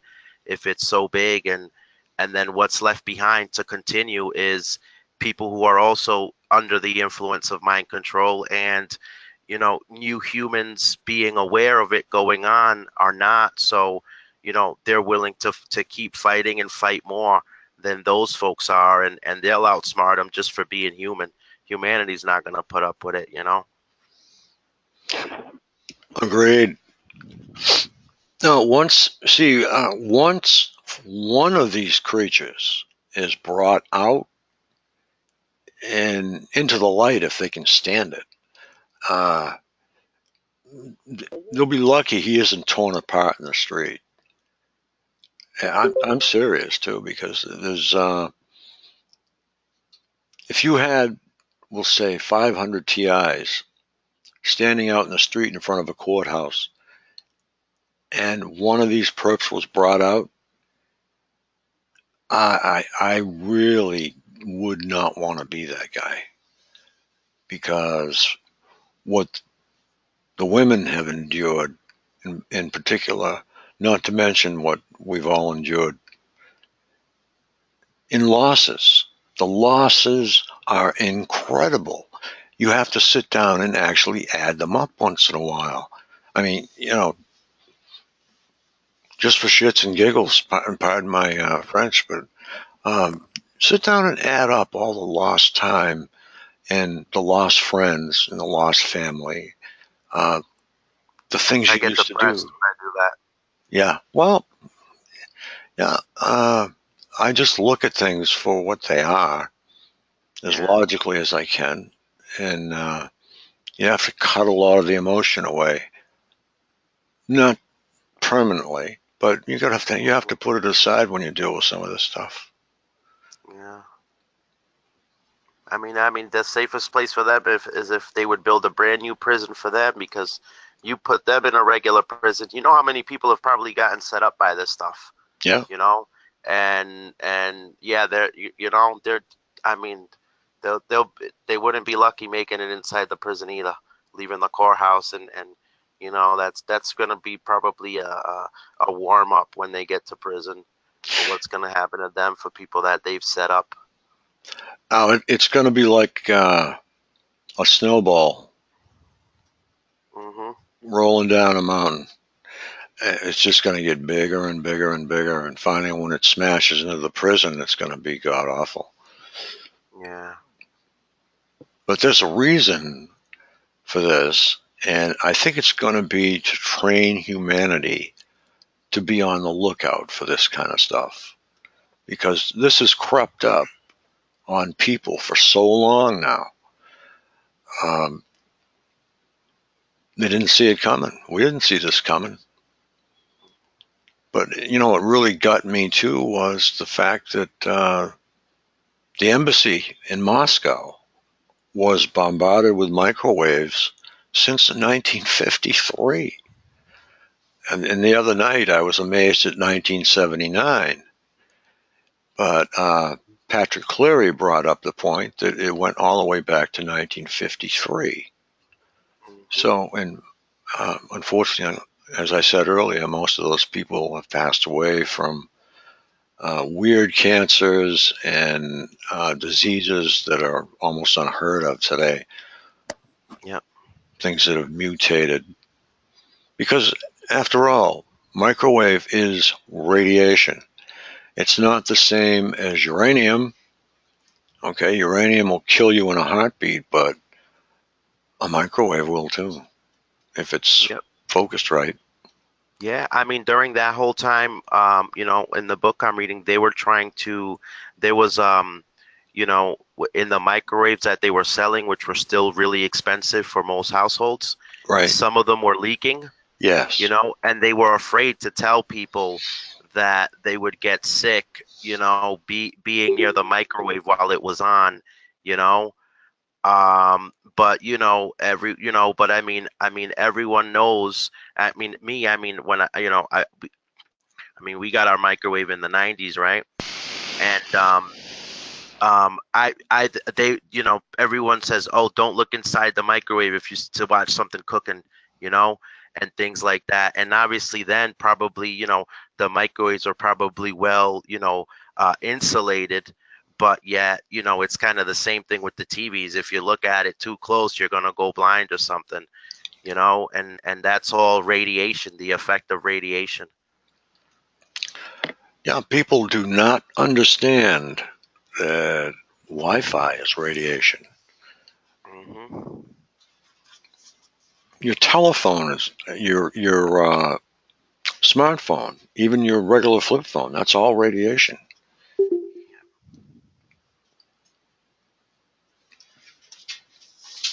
I just had to take a couple of notes.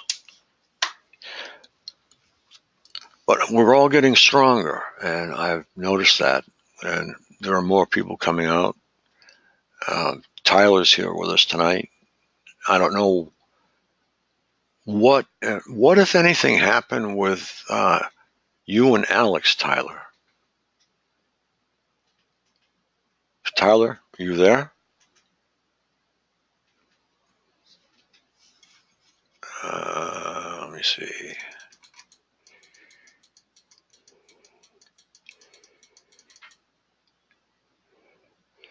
Okay, I Oh, guess he just wrote in the chat. He's okay. probably got something going on in the background right now or something. Oh, you He'll know what he's probably answer doing? in a bit. It looks like he's playing. Uh, he's playing our slideshow. I didn't even notice.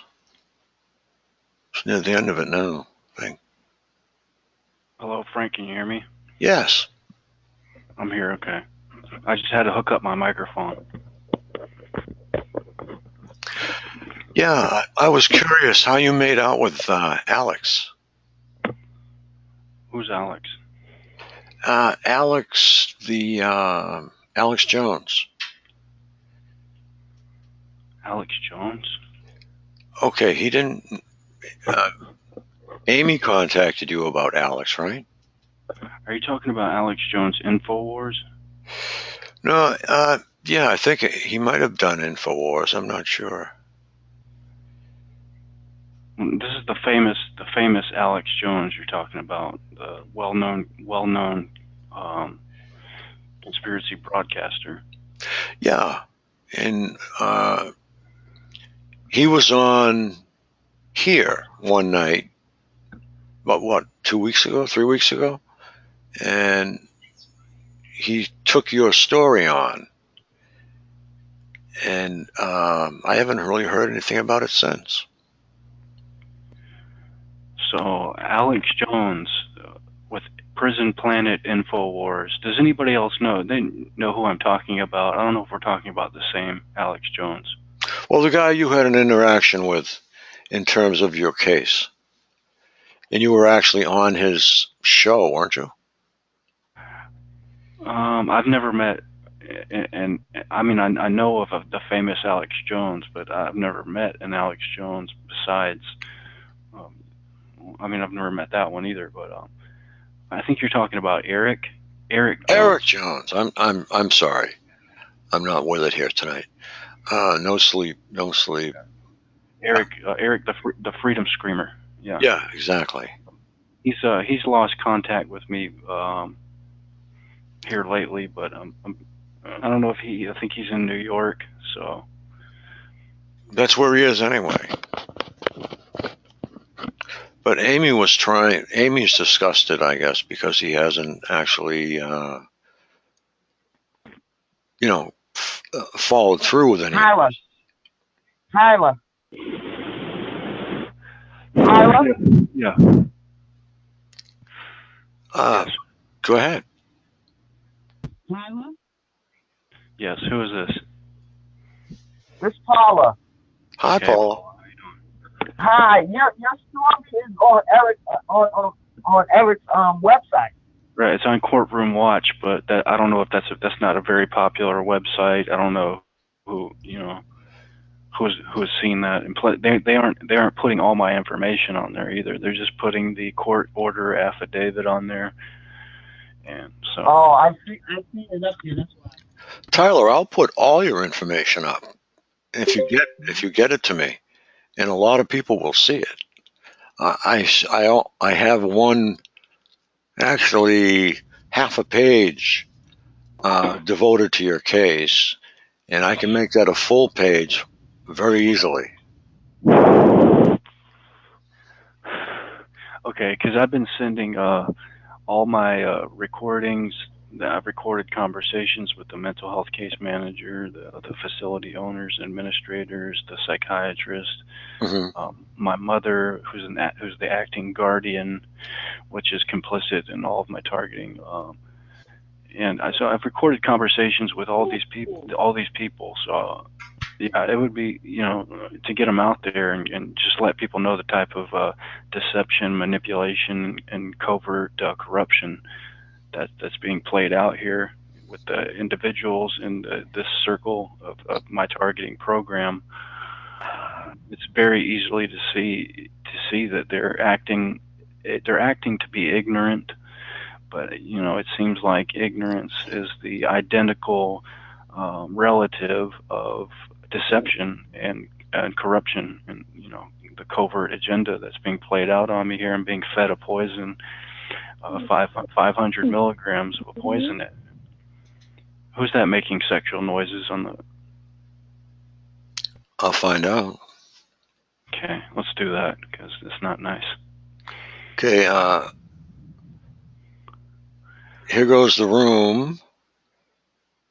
Oh, actually, here goes the room. And Tyler, you're back.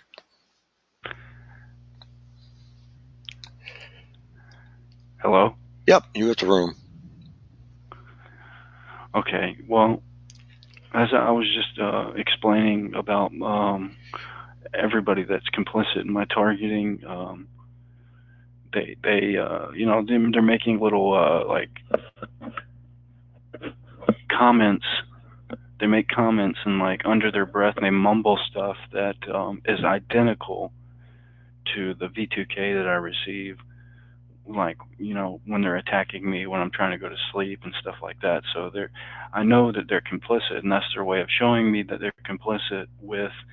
I mean, it's so fucked up because they can just do that and let me know that they're complicit in my targeting in a manner which somebody else would hear it and not even recognize, or not even consider what they're saying, that relation to what I'm knowing, because what I'm hearing in my V2K, so they can just do that.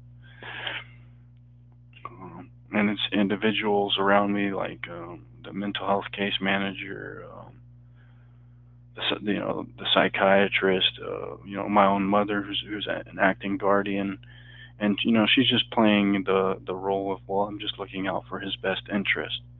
And, if she was looking out for my best interest, she wouldn't be condoning uh, giving me 500 milligrams of a tranquilizer that all the listed side effects are identical to the complaints that I have that they're using against me on my medical record for suicidal ideation, rapid heartbeat, loss of blood pressure, things like that, like brain pulsation, pulsing in the brain, all the different symptoms that they have of like feeling like my nervous system is vibrating or on fire.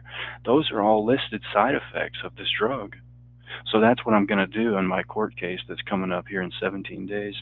I'm going to present all of that, those connections and the lawsuits that have been brought up in my state alone, like 28,000 cases for this drug, and the attorney general has even looked into this certain medication that I'm on.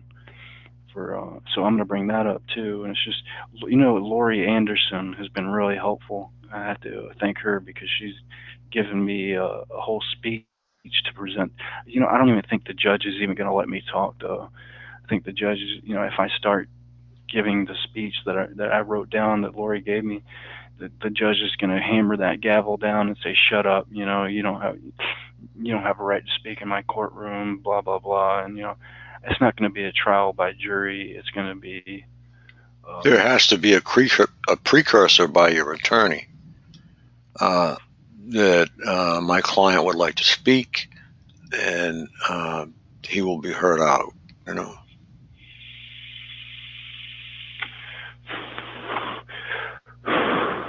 Well, Frank, I don't have an attorney anymore. My attorney that was appointed by the courts, I started sending him a lot of the documentation from Dwayne Kirkland, who's in Montana, and Dwayne Kirkland is a self-proclaimed constitutionalist, and he was building my case on the fact that all of these other people that are involved are defendants, and I'm now the plaintiff, and he was listing the state codes that violate the constitutional or the unalienable rights. So I showed that to my attorney, and he dipped out. He said, I can't represent you anymore because I'm liable in so many ways to be your acting attorney in this case. But he said, I'm still going to be your guardian ad litem. So when my mother took me to court for guardianship, they assigned him as my representation and guardian ad litem. And then he's just basically a doormat, stool pigeon. He's not listening to anything I'm telling him about targeting or side effects from the medication or false diagnosis or anything like that. His main concern was, okay, he was telling me this is what's going to work against you in order to keep you in that facility. So that's all he was presenting to me. So I think it's a good thing that he's not my lawyer anymore, but I don't know what's going to happen if I'm going to represent myself. I think I would just be better coming out representing myself.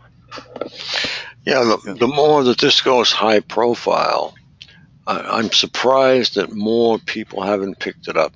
Now, I have the suit against the manufacturers of the drug.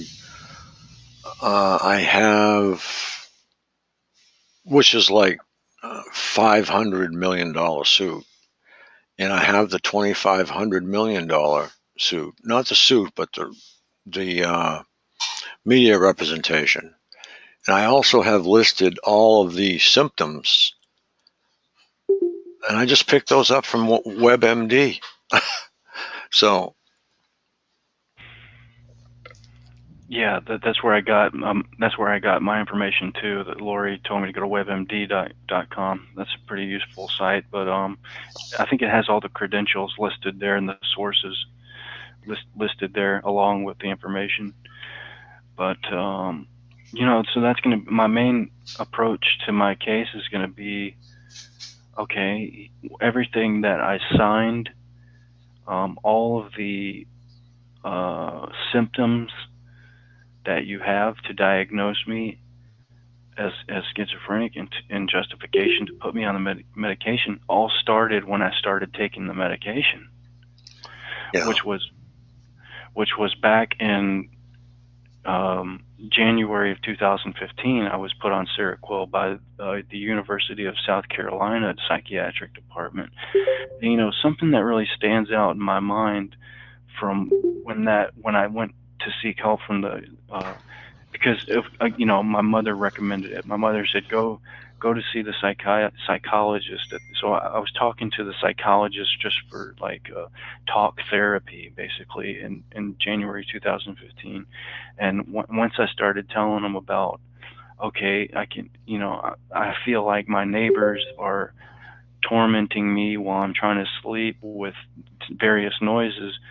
He said, "Okay, go see the." He automatically handed me over to the psychiatrist at University of South Carolina, and the psychiatrist, he said something that stands out in my mind till this day. He said, you know, and he said it when my mom was in the room too, and he said, you know, in Tyler's case, we're going to be looking at indefinite, lifelong, and involuntary institutionalization in Tyler's case. And then my mother was in the room too, and I'm wondering, well, why isn't she saying anything about that? That's ridiculous, you know. So I'm sure that whatever treatment protocols from the University of South Carolina psychiatric department were turned over to the VA when I went to the VA, because that was the next thing I did. My mother recommended, hey, just go to the VA and get treatment. Right. I shouldn't have sought out any type of psychological, psychiatric treatment at all. I should have avoided them like the plague. Right. Agreed. Right. Yeah. Julia would like to make a couple of statements. She's waiting. I don't know if I think it's in reference to you. So, Julie, if you *6 on your phone, you'll be unmuted. Can you hear me? Yes. You know, that's something. I just kind of tuned in and I don't know much. I just heard the last 10 minutes or so. And last summer when I went to the police because I've been experiencing this brighting thing. Has anybody else experienced that? Where it's where you're on the block and then all these people come around and flash their bright lights at you when you're driving? Is anybody experiencing that? The only time I really get that is when my high beams are on.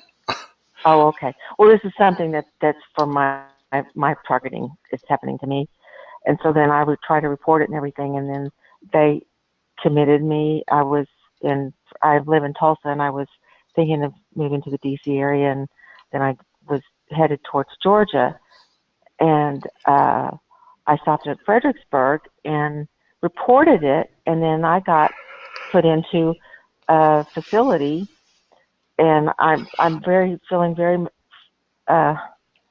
empathy for what's going on with him, because it's just horrible that like they do this med over objection. Like I didn't want to take any meds. Yeah. And then they tricked me into signing something, you know, that said that I would take you know, they said we just need your signature, blah blah blah. And it was a trick to give me. And then when I resisted the meds, and they did a really bogus, like a kangaroo court of meds over objection called a moo order. Yeah. And it was just so fake. And it's like I didn't have any, it was horrible. And the meds, one of the meds, I just felt like I was going to pass out. I felt like I was going to die on. And then I read it was Geodone or something like that. But I don't know I understand what he's going through. It's horrible. Me, Julie, you need to turn off your speaker phone. Is that better? Is that Yeah, better? just causing an echo. Is that any better? No. I know I can hear reverberation. I don't think my speakerphone is on. Let me. Is that better? Nope. No. No, Well, I'm sure it's something we can conquer. Uh, why don't you scan over your audio selections? uh, I don't really know how to do that.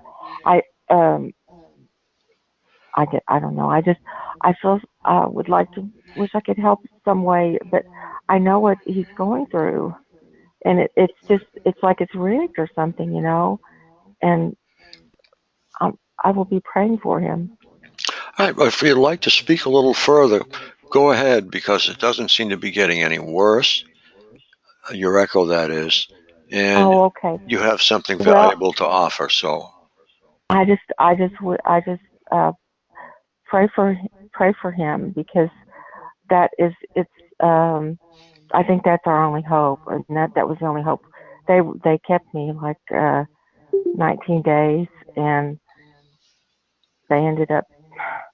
I had my dog and my cat with me, and they took my dog and my cat, and they took the phone. You don't have a phone, and uh, put my cat to sleep while I was in the hospital, and it was just horrible. And but then those trials that the trials they go put you through. I don't know what can be done to where you can get a fair trial, because they make up their mind before.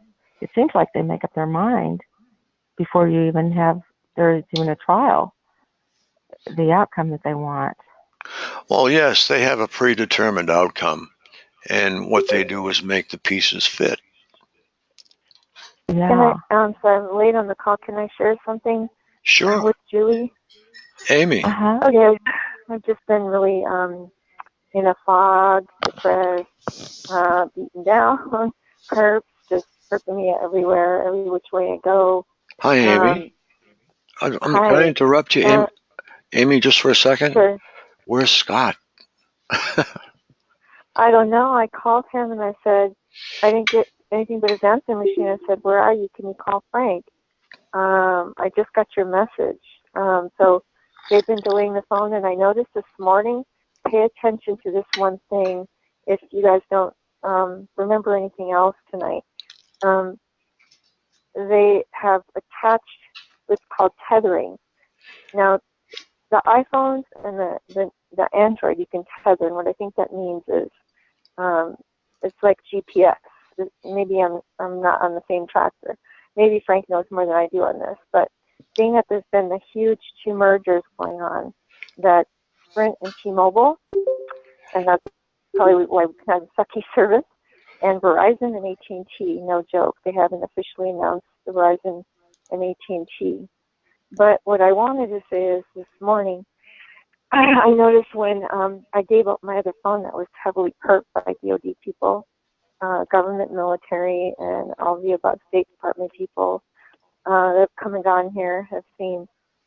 I noticed when I had my phone plugged in, they would screech the phone so they can actually, and you would know, you could explain this better than I could understand it, Frank, that when you have things plugged in, it gives it extra ampage it acts like an antenna, but it also, I think that they can put viruses on your battery in your phone. I know this actually, I know that for a fact. Electricity, they can deliver a virus just through electricity. As soon as I unplugged my phone, I didn't hear those screeches anymore. So that's what's happening. It's like a radio, right? You guys can remember growing up with the, rabbit ears TV and rabbit ears for your radio, and then we had the big antenna on the cell phone way back when. So when you would put your hand next to the radio, the sound would go up because you're acting like an antenna because you've got electricity, naturally, energy.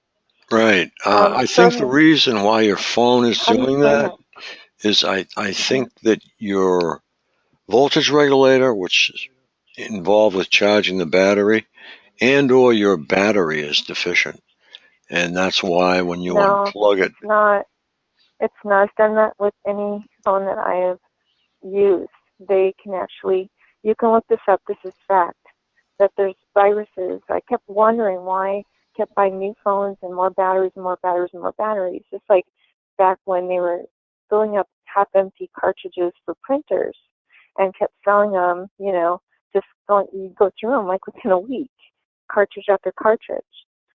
So with this technology, I did find out because I worked for Verizon right about the time Y2K, or not Y2K, right after Y2K, when I left HP and went on with Verizon and Y2, and then 9/11 happened. That they created. But what I also wanted to say is, since we're energy driven, and we are energy, and what I heard just a little bit of what everybody's talking about is, don't expend your negative energy entertaining any thoughts about them, any remarks, or don't let them know that they bother you. Put on that game face. And I can't say that enough. All the years being in corporate, growing up in an abusive family that, pretty much acts like I'm the alien. Not the hero. I'm the alien. And then PETA, they were talking about on NLA. I listened in for just a minute to see, because I forgot they have Monday Night Call, National Liberty Alliance, and they were talking about gun rights, that the NRA has been taken over, and I agree with that. Just like PETA, I thought that the one way to help her, anyone internationally, is to get PETA involved. When I was stationed in the UK, that was their one battle plan, is the press and PETA, those two things. And PETA, when I looked into PETA, I was really disturbed because I started seeing all these financiers, all these big mortgage companies, big banks that are driving them and supporting them. And just like UNICEF, World Vision, any of those that you think you're donating to the people in Africa or Central America or wherever you think it's going into the right hands. No, everyone, every big corporate agency has been infiltrated, and maybe in some of the small ones too, I'm sure, to a certain degree. So PETA's been infiltrated, ACLU that I contacted, that I have a form from, has been infiltrated. And it's not just that they've agreed to sell out, but they've been forced, just like the churches. You sell out or else. Like, I was disturbed last week when I was listening to one of the pastors on the radio of a mega church out here that came from the Bay Area. And he kept saying, like others, oh, we do now have services in Chinese. I was so upset when I heard that. And I'm like, okay, so he sold to the devil a long time ago. We know that China owes us. I looked into how much debt we have with China, that they bought all this debt.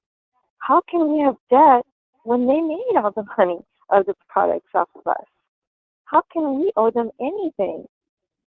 So they are staged. There is Chinese troops, nefarious groups staged on the Pennsylvania border of upstate New York and Pennsylvania. My buddy Eric, who I don't know if anybody listened, I brought him on the call because I'm still trying to help Tyler when I can barely help myself. But just to say, there's a show called Personal Shopper with that girl from Twilight, I can't think of her name, Kristen Stewart, and it's about her living in Paris, being a personal shopper, and being in the UK and Germany. Yeah, I'm sorry to interrupt you. I'm sorry to interrupt you, Amy. Sure. Listen, Frank, I just opened my email and I just got the motion from my lawyer, or recent lawyer, or acting guardian ad litem. It's a motion to freeze my bank account,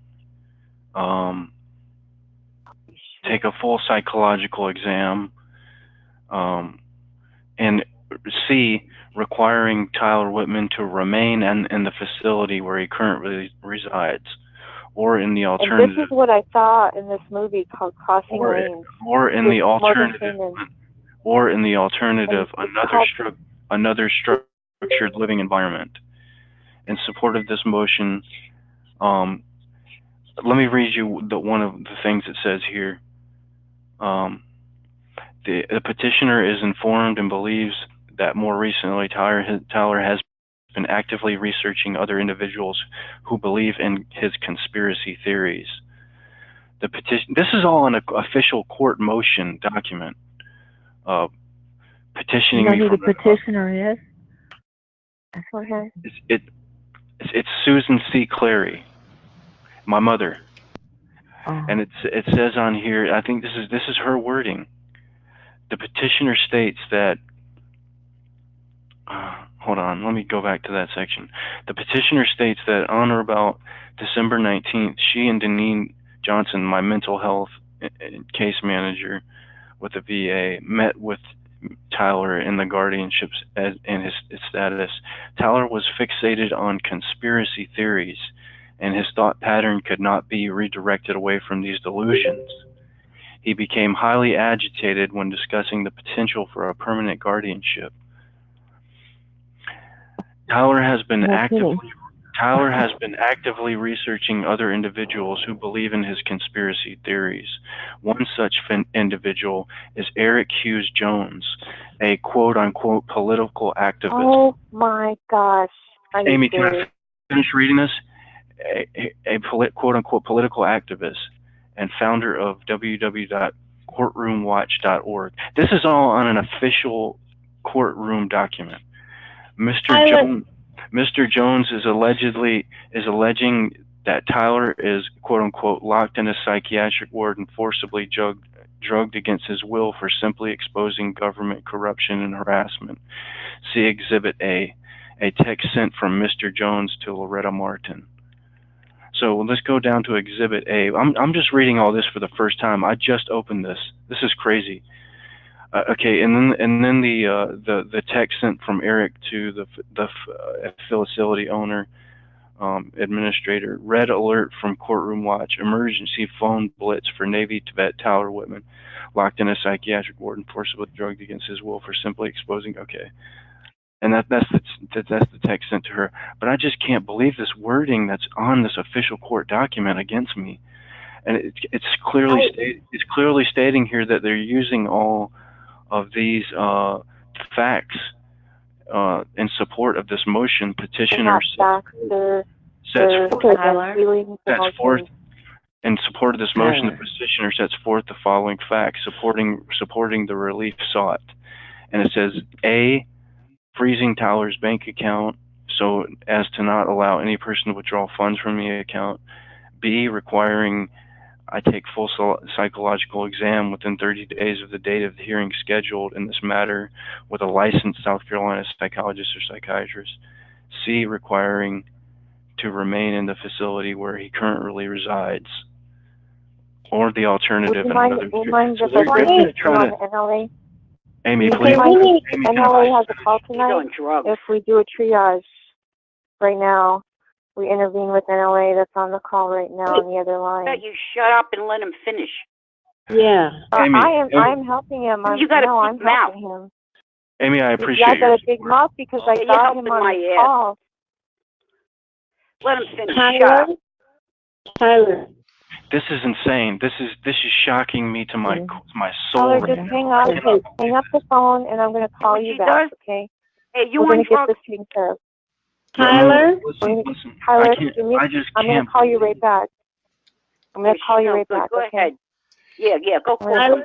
They don't know what they're talking about. They have no clue about anything. She's a Amy, please. Amy, stop. Listen. Let me read this number 10 of one of the following facts to support the relief sought. And the relief sought is, get this, is to remain in the facility where they're going to try to keep me in here for life. They're going to keep me in here for life. Tyler, the house is on fire. We don't have time. We need to get you the name right now. Hey, one at a time. Give us the name and the number of that facility, Tyler. I cannot believe it. I'm just reading. Give me a call. We're going to get on NLA's call right now.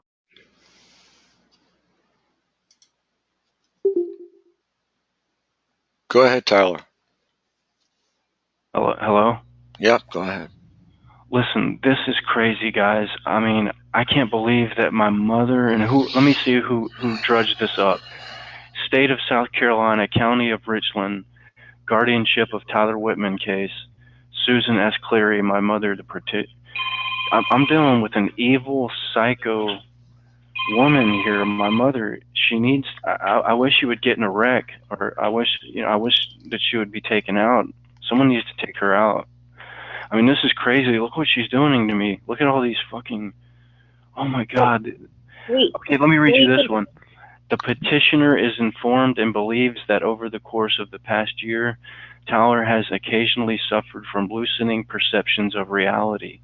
The most severe incident occurred on or about Tuesday, December 12th, when Tyler wandered away from the facility. I went for a walk, and I asked them to go for a walk, and they said it was okay. Anyway, the Richland County Sheriff's Office was alerted, and he was located by the Martins in the neighborhood surrounding the facility. Tyler was immediately transported to the Dorn VA hospital and was admitted to the psychiatric unit due to his increasing delusions.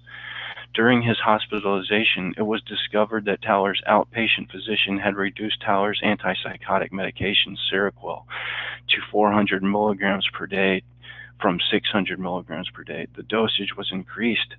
Tyler stabilized, and he was discharged on December 16th. So here they're trying to play it out with the medicine. Oh my God! Are you able Get a to PET get scan. Are you able to give us the information of the institution you are in, the name of it, and the phone number? I wouldn't do that if I was you. You got a lot of nuts on the balls. They make it worse for you. No. Right. They do. They Get a do. lawyer. They do. She's exactly right about She's that. right. Get a lawyer. Get a lawyer. A good one.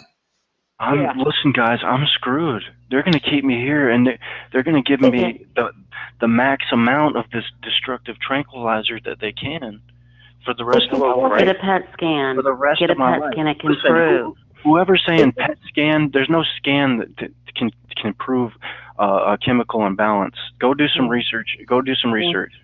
Anyway, wasn't listen, your diagnosis schizophrenia? Right. There's no test. There's no test.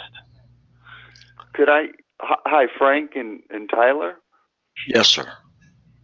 This is Patrick, and I've just been listening. I did hear when Tyler was on with Eric, and I was a bit confused as to why an effort would be put toward calling the group home managers if it was court ordered. Is that correct, Tyler? In other words, what I'm picking up on is if it's court ordered, then the judge would need to change his decision. Listen, Frank, I want everybody to contact Eric Jones. Eric Jones needs to read this motion because it states him over and over. It states number 14. The petitioner is informed and believes that Tyler may be sending money to Mr. Jones to help represent him, even though Mr. Jones is not an attorney. I haven't sent Eric a dime. Additionally, the petitioner is informed and believes that Tyler may be sending money to Dwayne Kirkland, a self-claimed constitutional and officer, who emailed the attached Exhibit B to the defendant listed on the document. Believe, that's conjecture. They believe you sent money to Eric Jones. That's conjecture. So I haven't sent money to anyone, Frank. Exactly. It's conjecture, bullshit. So yeah, Frank, I'll do that. Tyler? Get the documents to me. Frank? Go ahead, Patrick. I'm a former social worker, so and I have some insight. First of all, I didn't know if anyone had ever mentioned the Rutherford Institute. There's a constitutional attorney there who did help a veteran who was hospitalized. It's been 5 or 6 years, but his name is John Whitehead, and even if he wasn't able to represent Tyler he may be able to give Tyler some resources or local attorneys. And I just wanted to say, with regard to the MRI imaging and PET scans, and it's not definitive that someone can just get an MRI or a PET scan and definitively establish whether or not someone has schizophrenia. And what I'm hearing from Tyler is someone who's very lucid, clear, certainly not, demonstrating any thought disorder. And so I think your idea, Frank, to put his information on your site is a great one. And I wanted to just mention the John Whitehead. Has anyone mentioned John Whitehead to you, Tyler, or to you, Frank? Listen, man, I'm focusing on this motion that I just opened up that states all these things about me, and I can't believe they're using the term conspiracy theory on an actual court motion document. This is a probate court case number document, official document of the courts of our United States.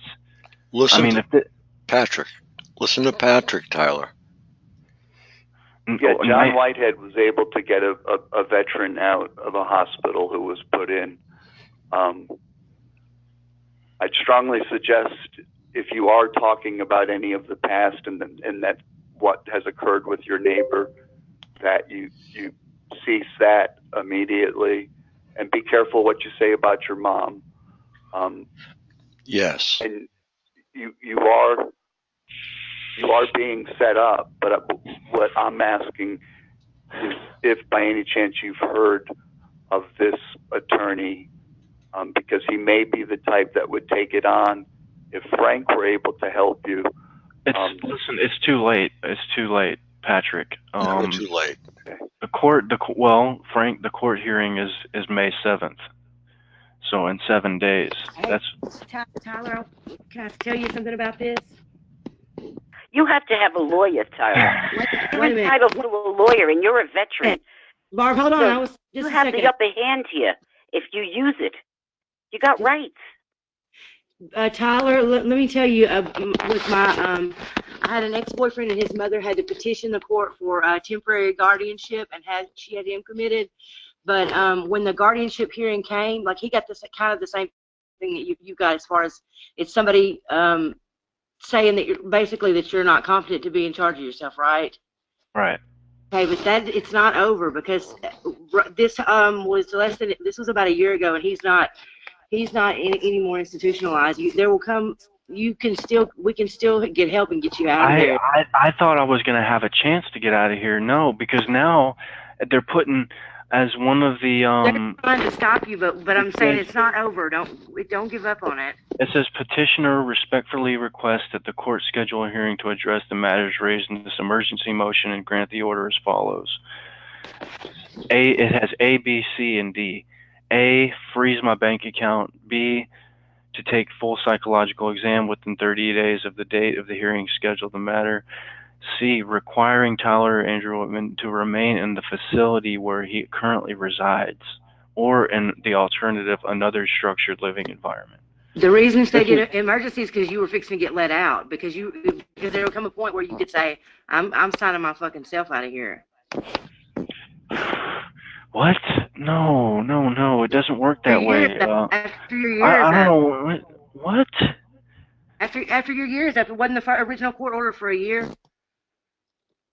Yes, the original court order is for a year, but now they wrote up another petition for the probate court. Right. The reason they wrote that up as an emergency is because you were fixing to get let out. Right. Oh my God. Okay. You're very confused. I'm confused because she's confused.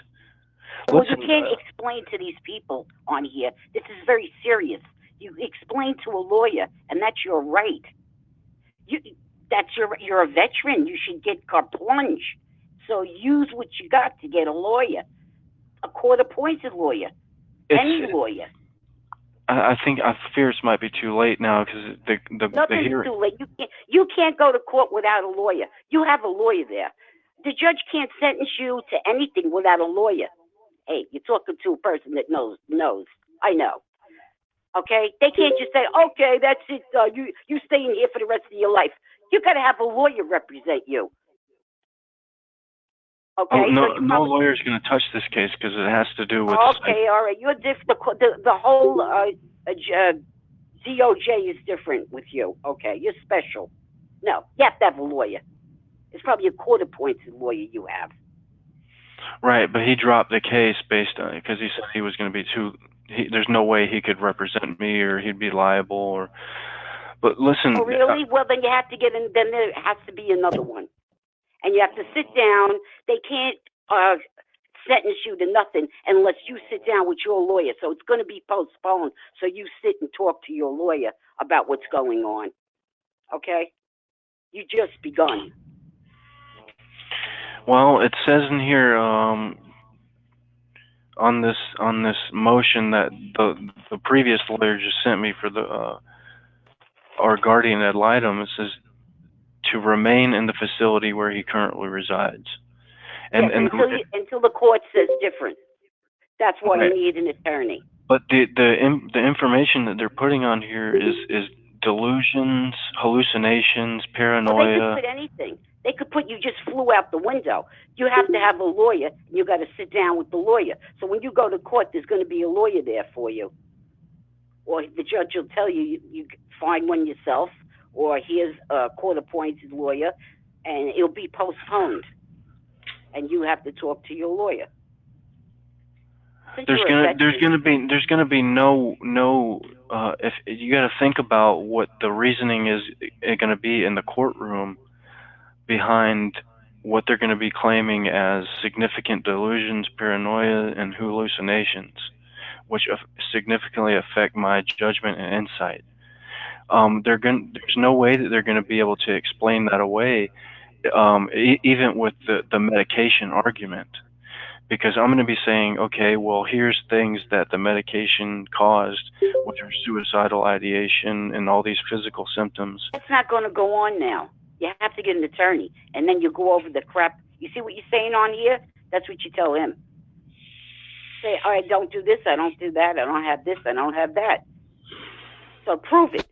Yeah, she's right. You have to go. You're crazy unless they prove it. What crazy shit did you do? You didn't do nothing, right? So what the hell are you worried about? They're trying to frame you. Write out A and what's wrong with A that's not true, and then you write B and you write which part of B or if all of it was not true. Everything is not true. It says the petitioner is informed and believes that the text messages being sent are harassing the Martins, and those are the people that own the facility. And due to this, Tyler is at risk of being discharged from the facility. Oh, I got it. Did you write a letter to the owner of the facility? No. People listen. What? Did you write a letter to the facility, the owner of the facility? Did you do that? Oh my God! No, listen. What I've been explaining is there's been a blitz of text messages and people contacting the facility because of my publicity on Courtroom Watch and Republican Broadcast and the Blog Talk Radio. There's people have been trying to contact the owners of the facility. The owners live here. The owners aren't somewhere else at some remote location. Okay, they're here 24/7. So. Now they're going to put me in a place that's worse than this. Okay, you didn't text the owners. People did, right? People text the owners, not you. Okay, exactly. So so where's the proof? Let me tell you something about the law. There has to be proof that you did something. If there's no proof that you did anything, you didn't do it. You understand? You didn't do it. You don't even know these people. They're believing the professionals, the people that are talking to me and writing things down about targeting. And I've opened my mouth too much over and over about what's really happening with me No, being I know. affected by directive frequencies. So they've taken this information down, and now they've made a court petition, a motion based on it, which lists out all these things that are crazy. The petitioner's informed believes Tyler is easily influenced and susceptible to be taken advantage of when he is not regularly taking his medications as prescribed. They cannot rule against public opinion, nor can they rule against media opinion. That's the law. Let me ask you something. Are those medications helping you stop the targeting? No, they're increasing the targeting. Oh, in fact, it's the only thing that's been. It's really when I don't take the medication, I don't have the symptoms of feeling like I'm being affected by frequencies. So it actually increases it. But I mean, everything's bass-ackwards with this petitioning motion here. It says the petitioner is informed, believes that during his time at Passionate Care, Tyler has done fairly well and has participated in activities, played musical instruments at church services, which is gonna fucking stop now. After reading this shit, I'm not gonna play guitar in the fucking church anymore. They can kiss that dumb shit goodbye. Let's see here. Wow. The petitioner is informed, believes that Tyler has completed the dorm VA chemical dependency program. This goes on and on. Well, I'm going to tell you the truth. Nobody can help you here but a lawyer. That's the bottom line. You don't tell nobody where you are because they'll write and make it worse. Just get a lawyer. You're going to have one there, and it's going to be postponed. And then tell everything you want to the lawyer. Why is it when the TIs rallied around Linda Bannon, it helped out? No, this is serious, honey. This is not like taking drugs. Listen to this. This is serious. Listen to this. Another reason on the petitioning motion, it says the petitioner is informed and believes that Tyler's account at Navy Federal Credit Union should be frozen by the court, and Tyler is getting taken advantage of financially by these individuals he is meeting on the internet. There's no proof that I've been sending any money to anybody on the internet. They don't need proof. Like the false. Oh, don't listen to that drug addict. Listen, you didn't do nothing. That's what I told you in the beginning. You didn't do nothing. You tell this to your lawyer. All of this, go through everything. Wrong, false, lying. I didn't send no money. I don't have any money. Just keep denying. That's all. Isn't that easy? They gotta prove. They gotta prove you sent money to somebody. They gotta prove you knew all those people that text the owner of that facility. They have to prove this. They don't. Understand? Excuse me, is Tyler there? I could say that guy I'm sending out. Listen, I'm doing something to me. I'm I gotta gonna prove Excuse me. I Can I say just something real quick? It's Heather. got these documents. Listen, everybody. I just got these documents, but I'm going to be sending these out to everybody because this. I don't think that's a smart thing to do. You should, try to be stable right now because you got a big case to fight. I'll post them tomorrow. Information. Excuse me, Tyler. Can I say something? Go ahead. Oh, thank you. I'm just okay. What Amy had been trying to say, I know initially she interrupted, but she was trying to say that while NLA is about to get off the line right now, and there's only like 15 minutes left, and so she wanted me and Tyler, she wanted Tyler to get off the call now if he can, so that we can all bridge, that Amy and me and Tyler can bridge onto NLA's call just to have them legal triage the situation while they're there on the call. It's up to Tyler. I don't know if you want to do that, Tyler. What? Amy suggest that you get on the NLA call with me because they're about to close and they're still on the call, the NLA, and see what they say. So that she wants me to call you, get off the call now, and then I'll call you, and then we'll bridge on return. We'll all talk to the NLA people.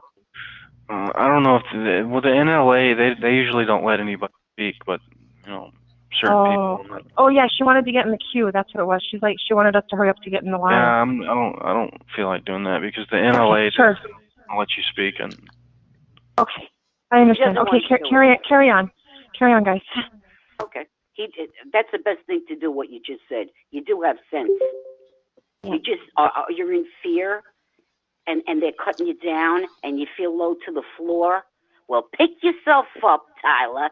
Shake yourself off, and do the right thing. Talk to your lawyer. You're gonna have one. And deny everything. Just remember that word, deny. Okay? And then you'll be fine. They're gonna prove it. Well, listen. And I wish you luck. I have this is court this court petition for the probate court is going to be in 7 days on May 7th. So it's in. Do you think a lawyer is going to review everything and represent me? No, it'll be postponed. He'll continue it.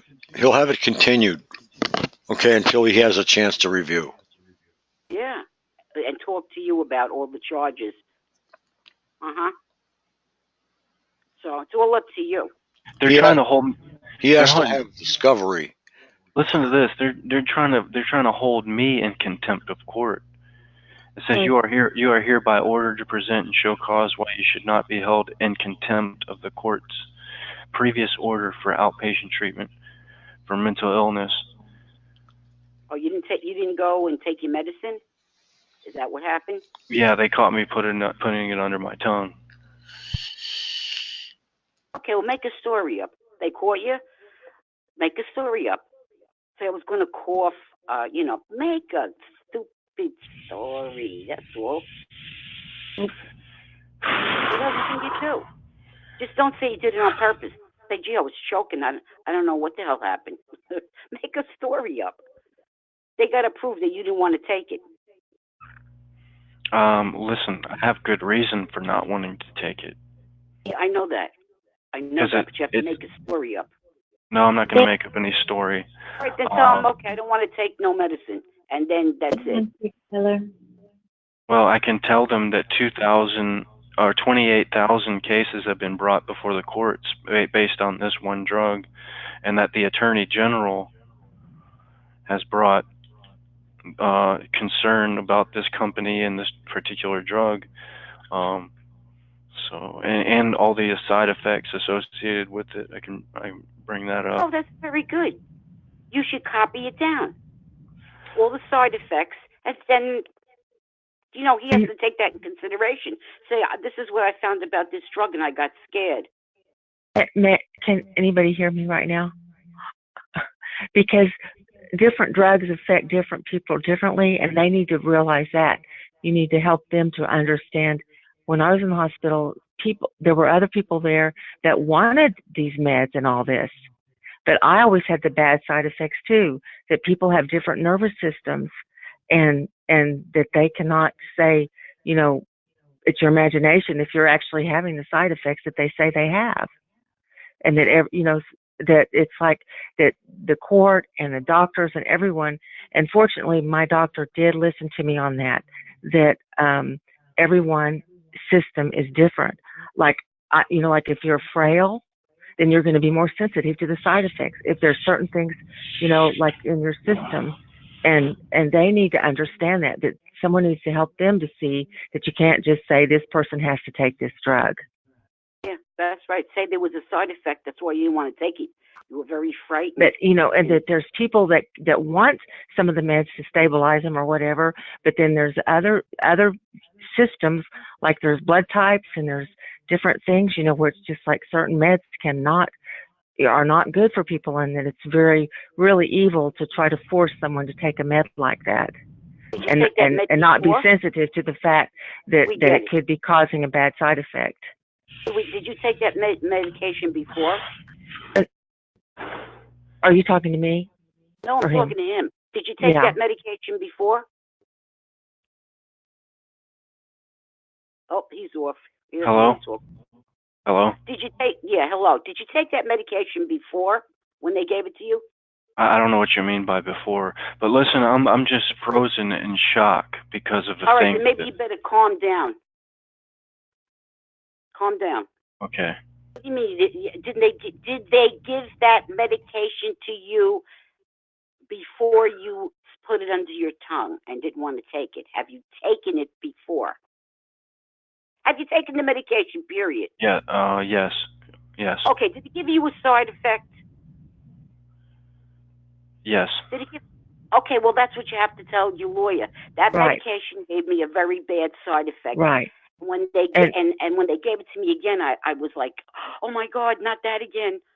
So and the doctors acknowledged that they try this and they try that, and it's like, tell them what kind of side effects that you had. Yeah. Make up one if you can't remember. That's Right. all. Well, I always had the exact side effects that they said that they gave. Right. Well, my worry is that they're just gonna switch me to another neuroleptic, antipsychotic for schizophrenia, and I mean, I'm not a schizophrenic, so you know what I mean. Right. So, Right. They just want that label so they can give meds. They want to label people that, yeah. I've been complaining because I've complained about the things that everybody in this room complains about. That's why I'm on the destructive medication. You see. That's why we don't go and do that, because Yeah. that happens. I was very stupid. Okay, you made a mistake. You know, when I was in the hospital and someone said Abilify, and maybe you could say, can I try this one? It might be milder. And Abilify was milder. And they gave me if you know, they want you to be on a med while you're there. And maybe you could, Abilify was a milder one. That, you know, maybe you could ask for something different, you know, go along with their game a little bit, you know, but I think she's right. You you need a lawyer that's not court appointed, because the one that they gave me was just totally going along with the kangaroo court.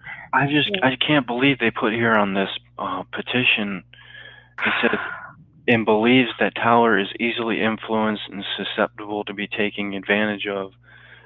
Or it says, what says something about freezing my bank account. Believes that Tyler may be sending money to Mr. Jones.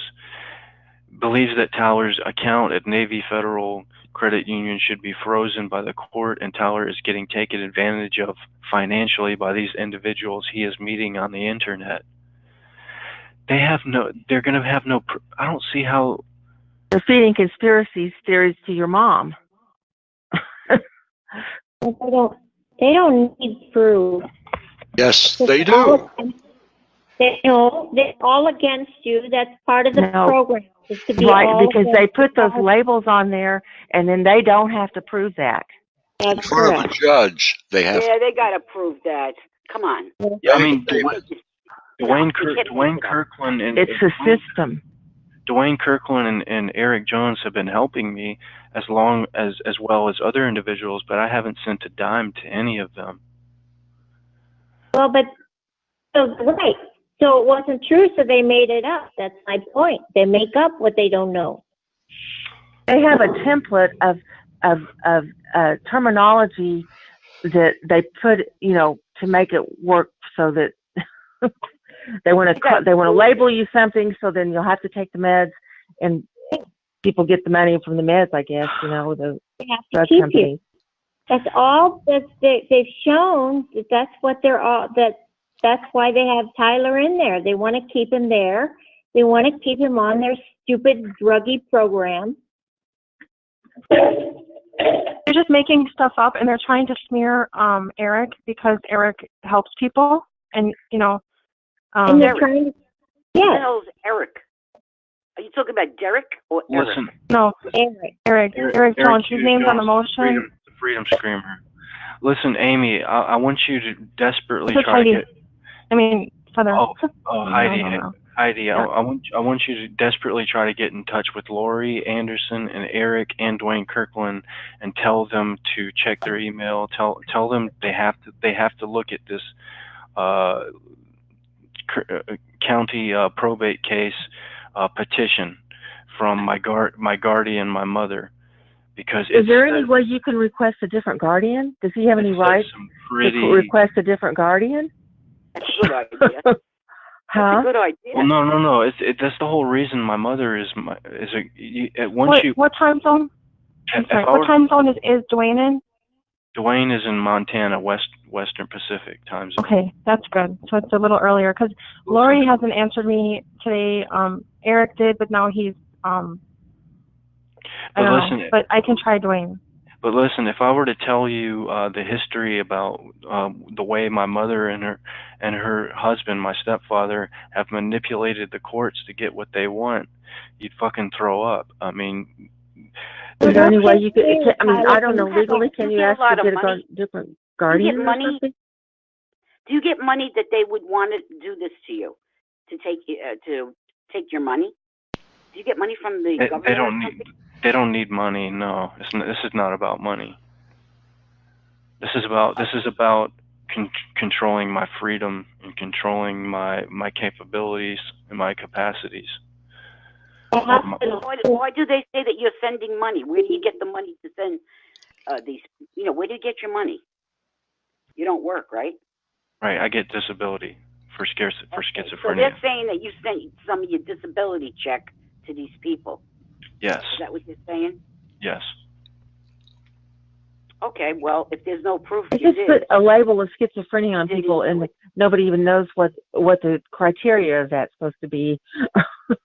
Because over and over on this motion that I'm just now reading, it states over and over the term conspiracy theories and hallucinations and delusions. Over and over it states this. Do you have hallucinations? Listen, I'm a victim of what everybody in this room is a victim of: remote neural monitoring, directed energy weapons. Okay. Yeah, wait a minute. She asked you a question. Answer the question. You have hallucinations. Ma'am, I'm answering the question. Ma'am, I'm answering. Don't go by everybody in this room. She asked you a personal question. Are you hallucinating? Do you have hallucinations? You sound like you have good thought control and articulation and everything. To me, and it's like they just have to label. They've got labels. Maybe he doesn't want to answer. I want to know why. Yeah, that's okay. That's for a reason. Maybe there's a reason he doesn't want to answer. Okay. And they aren't targeted. That's why. Ma'am, can I answer your question? Yeah, answer it. Listen, my answer to your question is, if I have hallucinations, is no, because right. I didn't think so. Directed energy weapons and remote neural monitoring are very real things. That I've well, you don't have to tell us. The real talk is no. Yeah. Okay, but I'm just still freaking out about what's on this motion right here. I just can't believe they went this far to put all these. You're going to be fine. You're going to be fine. And also prayer. It really, that's the only way. I mean, it's put it in God. We've got to pray, because that's really our help. I know that's our help. Okay, and then they put the petitioner is informed and believes that more recently Towler has been actively researching other individuals who believe in his conspiracy theories. One such individual is Eric Hughes Jones, a quote-unquote political activist and founder. Wow. They're really going all out. I mean, this is crazy. Why do you sound... They're the ones that have the mind control. They're controlling their minds. No. I just want to the core. Why does Tyler sound shocked at how corrupt this program is? Because I thought I was going to have a chance at getting my freedom back, to living out in the civilian world with everybody else. Right, you still have a chance, because we all need to put our heads together and do some serious. Well, exactly, because this is just a petition of the court by my mom, my guardian. In C, it states to remain in the facility where he currently resides, or in the alternative, another structured living environment. And then they put all these facts supporting that, which is You know, they're saying that I left the facility and was walking around. I know. You know what? I lived in I've worked since 1980 and have worked for 35 or 40 years, and so then this last year I went to DC and I went to Georgia, and they put down I live a nomadic lifestyle because I was looking for another place to live. Just the patient clearly lives a nomadic lifestyle, and it's like, I've lived in this house 25 years. I've worked 35 years. That doesn't sound like a nomad to me. I'm trying to find a place that doesn't have an agenda, but everybody, like the town I'm in. Did you find one? Did you find a place to live? No, I went back to Tulsa, and I'm not sure what I'm going to do, but there's still an agenda here for sure. Where are you living? I'm in Tulsa. Are you in a car or an apartment? No, I'm in a house. I'm in my house. Oh, good. Okay, so you got a roof over Yeah, your head. but I'm thinking of moving because it's just like, okay. Oh, this is what I was going to ask. There was a YouTube Silent Holocaust. Did anyone see that? About the security industry guy that whistle blew, Brian Crofton or something like that. Did anybody see that? We know about him. He's a lawyer, and he confessed. And he what? He confessed. He confessed. He confessed. He was a security guard person. Yeah, that's him. We won't know about him. Okay, so what happened? He's a lawyer. He's not targeted individual. Period. He what? He is not a targeted individual. Period. Okay, I may have the wrong name because you got the correct name. That's his name. He turned out to be duplicitous and manipulative. Oh, wait a minute. Are you talking about Brian too? Are you talking about Brian too, who flies all over the place? No, this is someone that he is targeted. Now that he became a whistleblower, he became targeted very much. He's a jerk. Anyway, he had a YouTube, an hour and a half long YouTube about what's going on with the security industry, and it started bothering his conscience. So he came forward about it. And so then what's happening in Tulsa, I handed out little pieces of paper just like to 3 people. Like, here, this is I think you're a victim of government mind control. Why don't you listen to this? And then it got removed from YouTube. It has gotten removed. And anyway, he said something like Seattle was like a test city where they were, did anybody hear this? And Aurora, Colorado.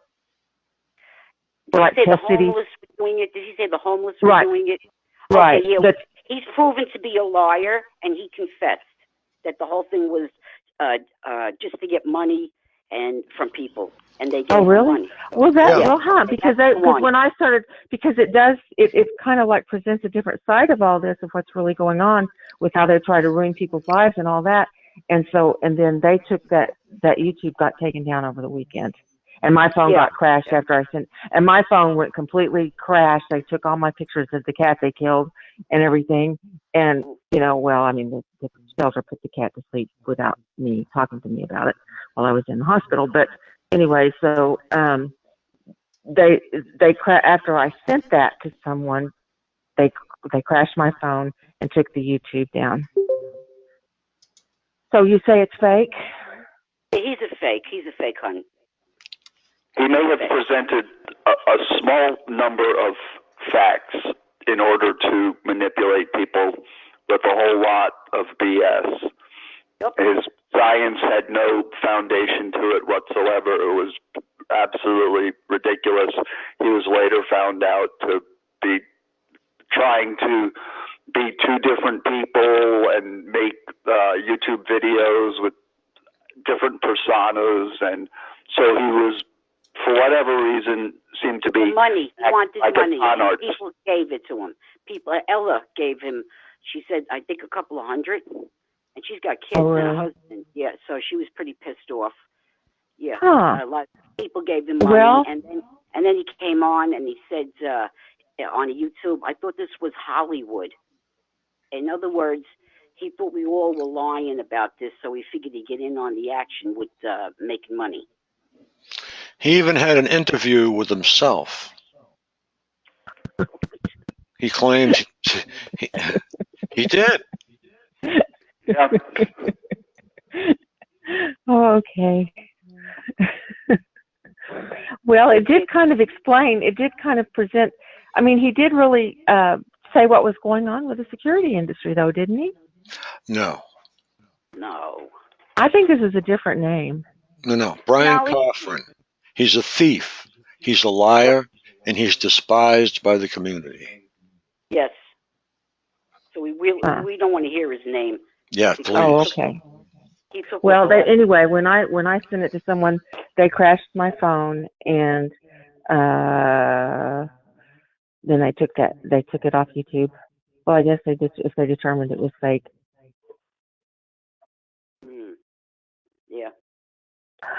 So I wonder why they crashed my phone. I don't know.